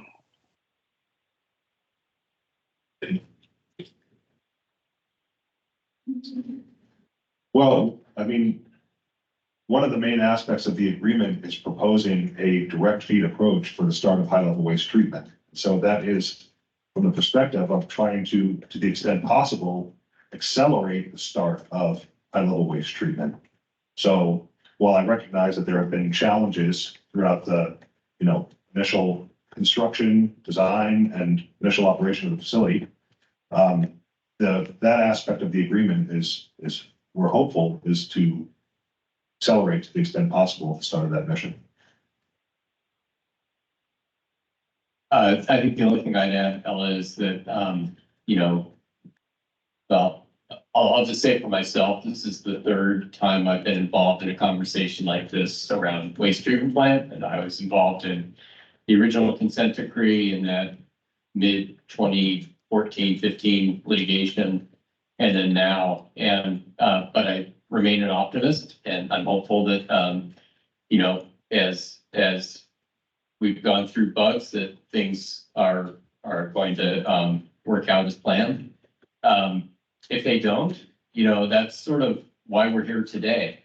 We took the opportunity when things weren't going according to plan to try and respond and I guess implement some adaptive management around that. I do think that the way the milestones are set up under this proposal has things working, I guess, so that things don't go out of whack as easily. I think in the past, we've had a lot of fixed dates that once something goes off track, all the other dates are then affected. And you almost get to this state of paralysis. And I think that the way that the milestones are designed now allows us to sort of keep the entire flow moving together, if that makes any sense. I guess I'll just end by saying if we are in the position where the high-level waste plant is nowhere near being done by 2033 or the schedule that's set out for it, that, at that point, the state under the consent decree is sort of the regulator will evaluate where it's at and whether we think we need to be talking to energy again about a different approach. I hope that doesn't come out to be the case. This is Brian Vance. I won't give a legal response, more of a programmatic response. But if we think about where we stand now with direct feed low activity waste, the commissioning program that we're executing, we took a lot of lessons from the direct feed low activity waste program and have already applied a number of those lessons to the progression of the design of the high level waste facility. And we'll continue to look for those opportunities to apply lessons from effectively a crawl walk around. The direct feed low activity waste provides insights and experiences that are unique and that will continue to be applied to the high level waste project going forward. And so we've also taken a lesson. The original plant was a design build in parallel. That's a challenging approach to a one of a kind, first of a kind plant. We're rephasing our approach with high level waste to focus on the design to try to drive to 90% design by the end of 2027, which then reduces the risk and uncertainty as we move more fully into the construction phase of the project, with a lot of members of our team that brought direct feed low activity waste through the the latter phases of that project, that we can apply those lessons directly to the high-level waste facility. And the direct feed approach, we're already going to prove that. And I think as a first phase for a high-level waste effort provides another learning opportunity. And so we're building on experiences, we're applying lessons learned.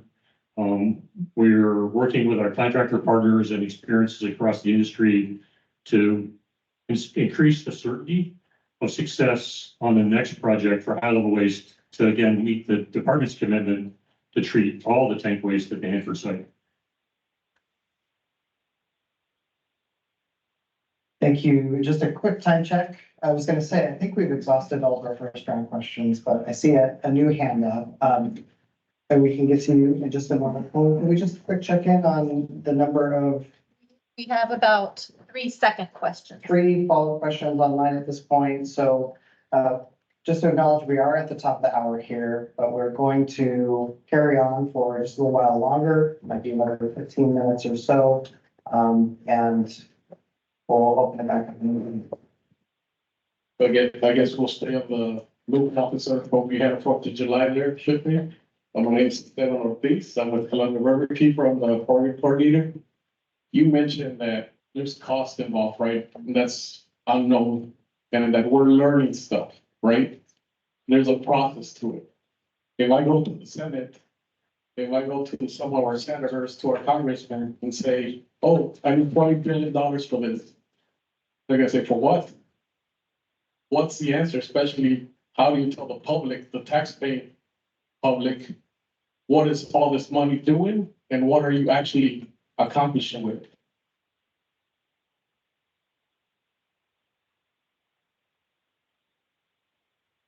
That's a great question. And I think about taxpayer value nearly every single day.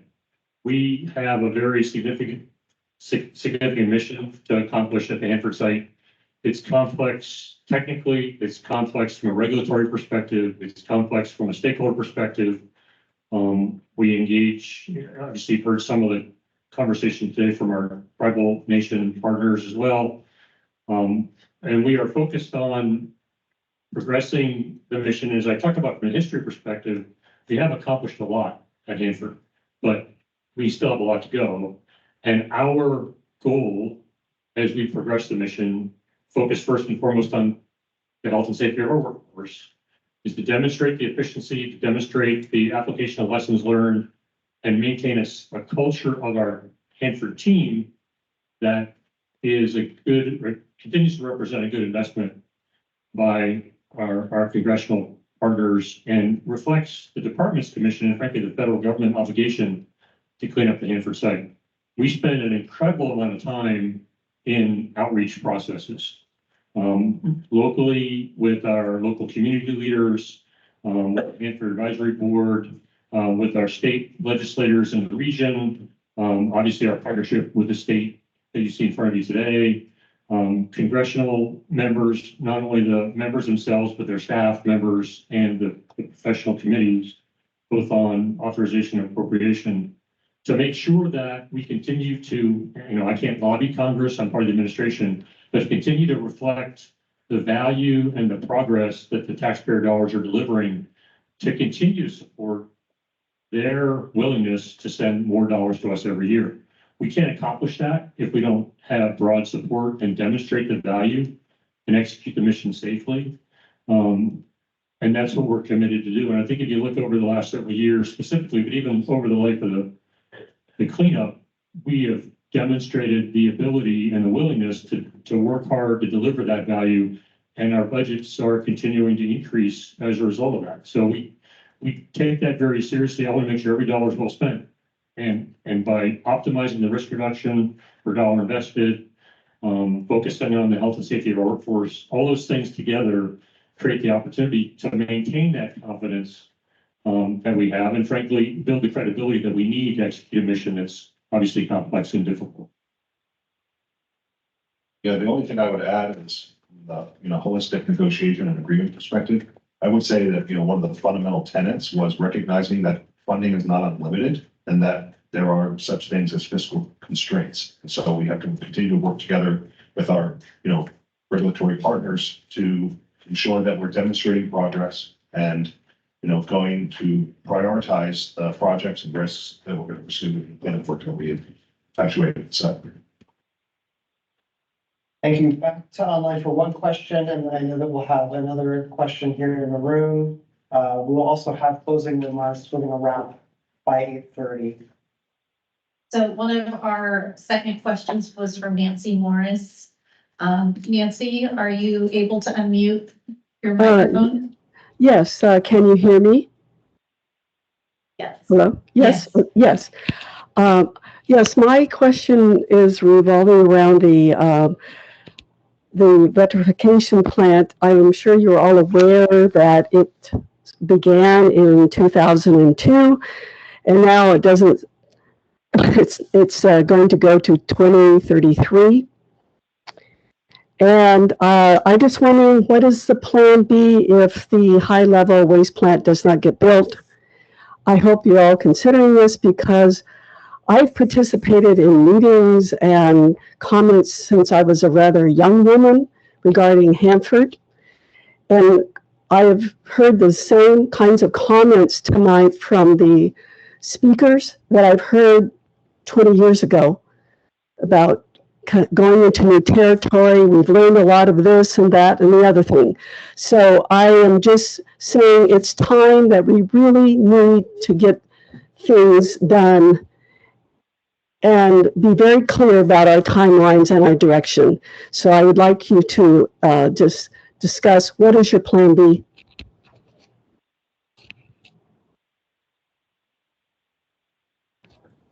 I can start. But there's something that's different. Nancy? Yes.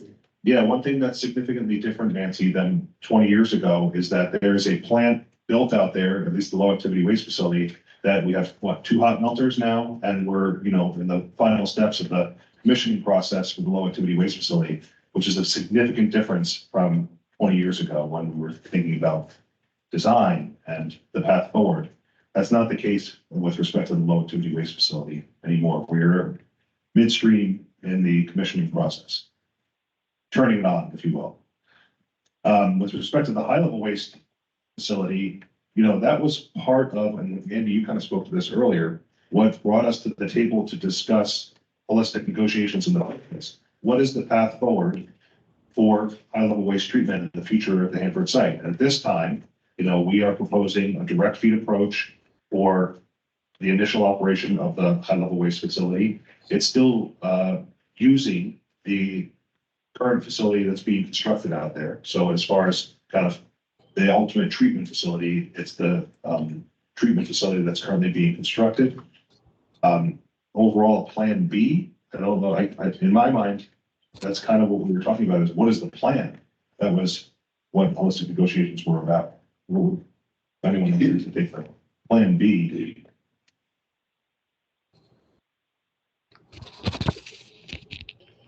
I'm not sure I can speak to a plan B. I think plan A is the best shot that we have going. I do want to just reiterate something I said in the comments, and I think I glossed over talking about the ancillary facilities, but the big problem has been the pretreatment facility. And I think Mark is right that there's a success story with the low activity waste facility coming online. And from what I understand, that can be replicated with the high level waste facility. Part of the holistic agreement proposal is to sort of take parts of the functions of the pretreatment facility and build them in new facilities to support that direct feed of the high level waste facility. So specifically something called an effluent management facility and a waste transfer vault. I think that's what I missed in the earlier detail slide. And then I think that there's a fair amount of faith that the remaining pretreatment functions, it's mostly something called sludge washing to remove the big chemical term from that waste, is something that can be done independently. And basically, I mean, we're finding ways around the pretreatment facilities, the bottom line, and doing it in a way where it makes sense to start treatment of high level waste as soon as possible and then optimize how efficient it is. And I'll just kind of close out. Maybe it's effectively a crawl, walk, run approach to very, very complex activities. If you think about what we transitioned to with the tank site cesium removal system, that was originally a program called the Low Activity Waste Pretreatment System, which was a major capital project that was overrunning in cost and schedule.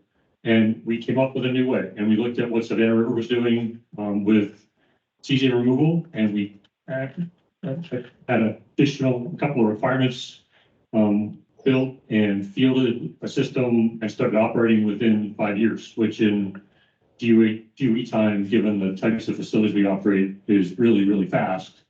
And we're going to continue to apply the same approach from directly low activity waste, lessons applied to high-level waste facility, start with direct feed high-level waste, and apply lessons to the subsequent phases of high-level waste as appropriate to continue the mission moving forward, and continue to learn and grow and build the credibility and the experiences that our team to be able to replicate that process again and again and again, reduce uncertainty, and deliver progress. And I think just sticking to it and making sure that we are always a learning organization, always question if we could have done better, continuing conversations with a broad range of academia, the state, EPA, and other the regulatory agencies to find better ways to continue to move the mission forward safely.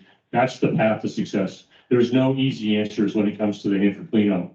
It's really continuing to apply proven technologies, deliver success, learn and grow, and just keep that process going for the decades to come. And I think we've got a trajectory for our site, for our team, for our culture right now that replicates and represents that approach to business. We just got to keep it going. Thanks for your patience in the back of the room there. I think that was a first time question.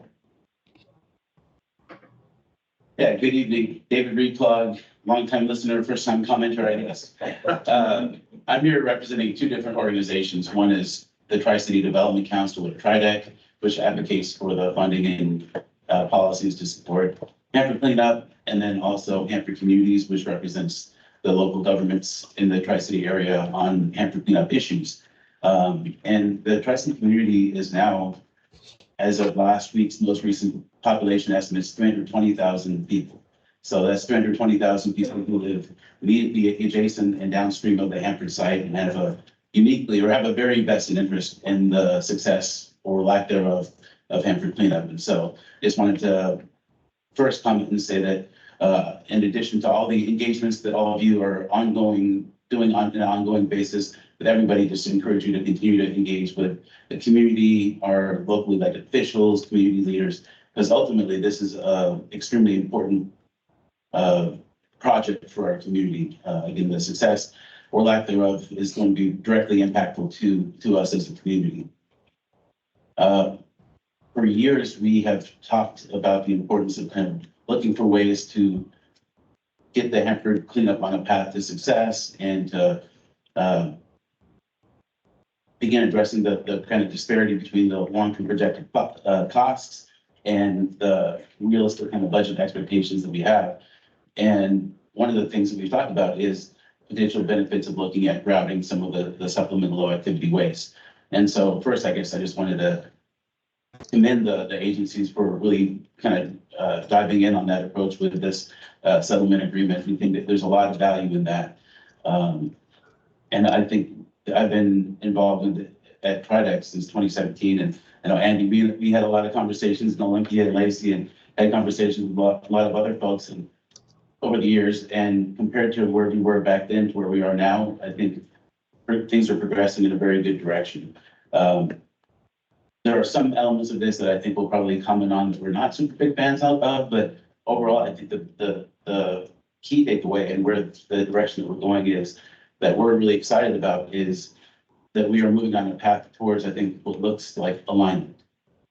We have a chance of working with other national organizations to see what's happening at other DOE cleanup sites around the country.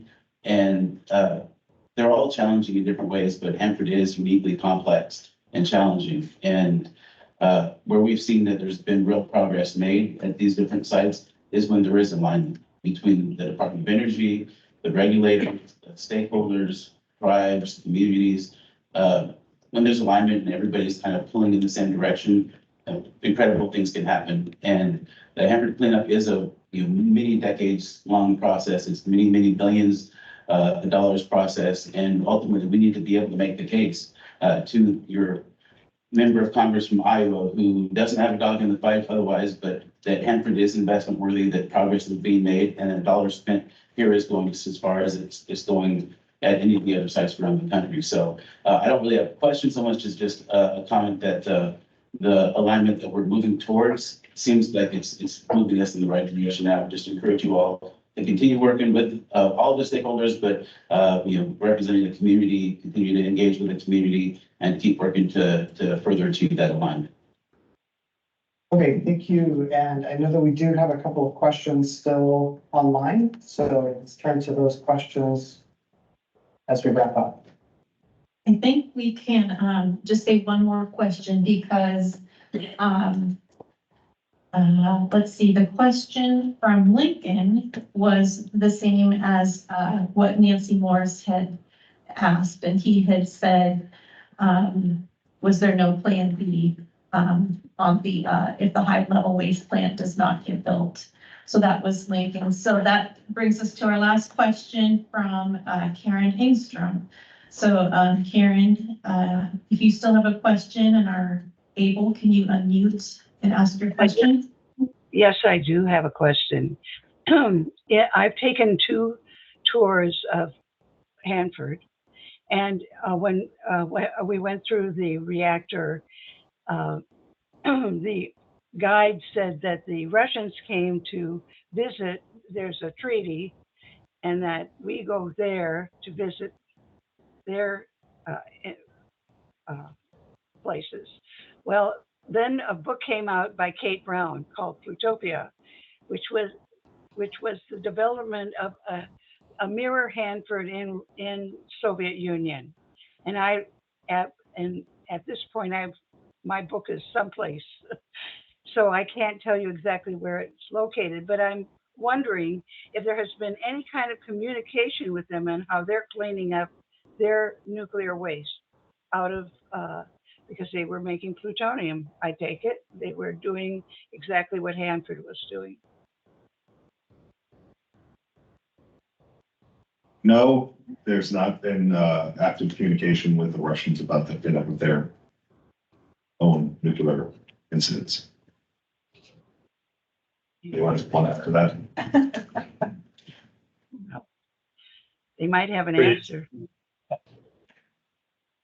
Thank you, Karen. And thanks for everyone for hanging on here. We're a little over the hour, but we're going to go ahead and wrap up. I know that folks wanted to make some closing remarks, so going to get to that shortly.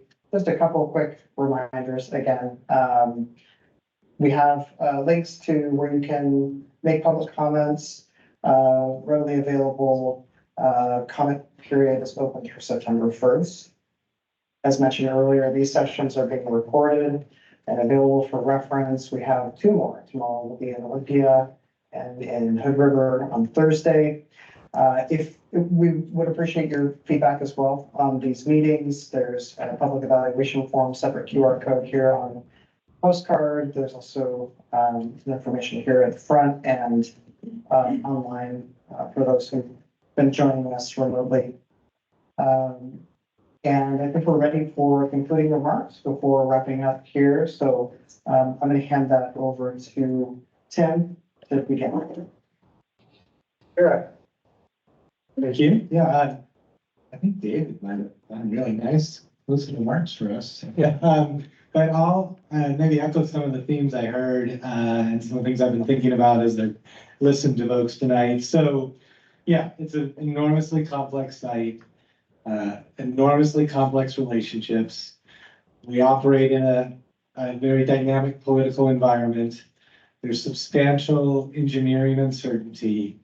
And I think underlying all of this is we all know the TPA obligations exceed annual appropriations. So we're always wrestling with how do we do everything we think we should do in light of what we actually receive? And how do we set ourselves up in the best position to maybe get more so we can advance the goals and achieve them more quickly.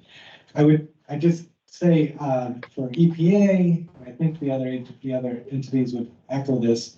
We try to do our best with the resources and authorities that we have at our disposal.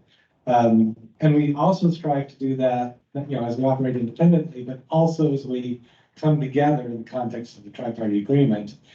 And as much as, there are, challenges that remain, I do want to emphasize so much has been accomplished. And we also are confident that the holistic agreement sets us up well to continue to make progress with specific reference to the tank waste movement. So there's so much offered tonight that makes me feel like, boy, I wish everyone could engage as much as some of the people represented in this room today. I'm not really one of them, but who basically put their whole careers into making progress at the Hanford site and making sure that from a regulatory perspective, it's done well. And so we're going to continue to do our best. Keep asking your hard questions. We'll keep trying to answer them as best we can. And we're committed to moving forward. So thank you. Thanks, Tim. And I did not prepare any closing remarks.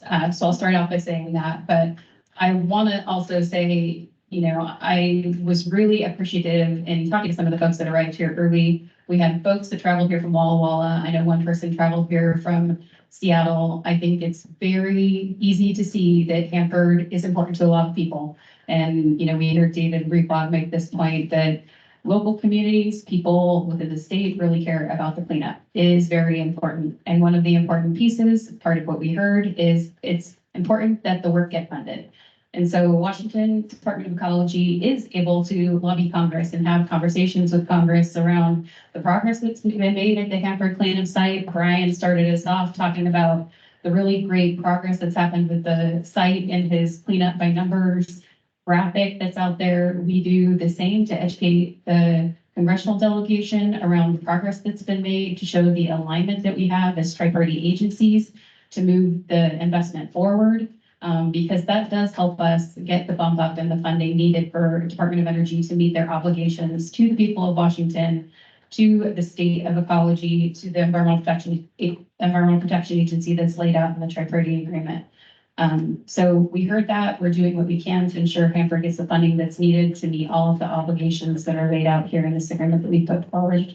With that, I just want to say thank you all so much for taking the time and battling the 107-degree heat. I think it was the hottest part of the day when we asked you to come out for this public meeting, and I don't know about you, but it's hot in this room too. So thank you for sticking with us tonight. Really appreciate you coming back and all of your questions that you have for us, and all of your comments as well. So thank you very much. I'll first only clarify that I know David Repog didn't mean he was diving literally into low activity waste, just to be clear. That's what I thought I heard for a second. No, I really do appreciate the time tonight. These sessions are really important for all of us.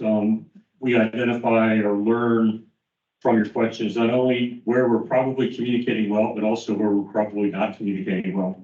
It's important for us to understand those gaps and work together to close those gaps, because the broader that we can create a community of awareness, ultimately and hopefully broader support will enable us to continue to execute what I think you'll recognize is a very complicated mission here at Hanford.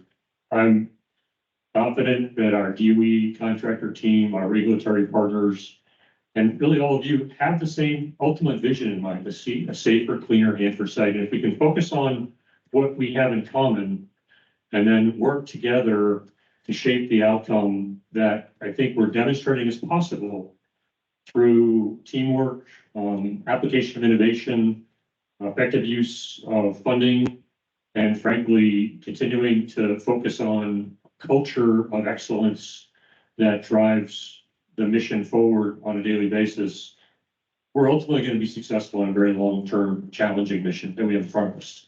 Every day, every week, every month, every year, we're making the site safer, we're making our community safer, we're just providing additional protections to the Columbia River and the Pacific Northwest region.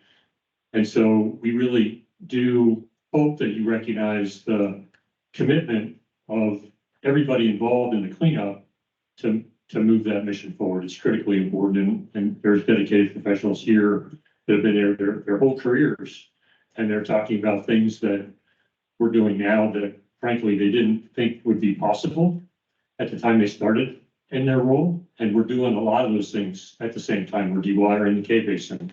We've got the waste encapsulation storage facility moving forward to start moving cesium ceramic capsules in 2025. We got tank site cesium removal operating, tank retrievals in operation. So waste treatment plant is in hot commissioning.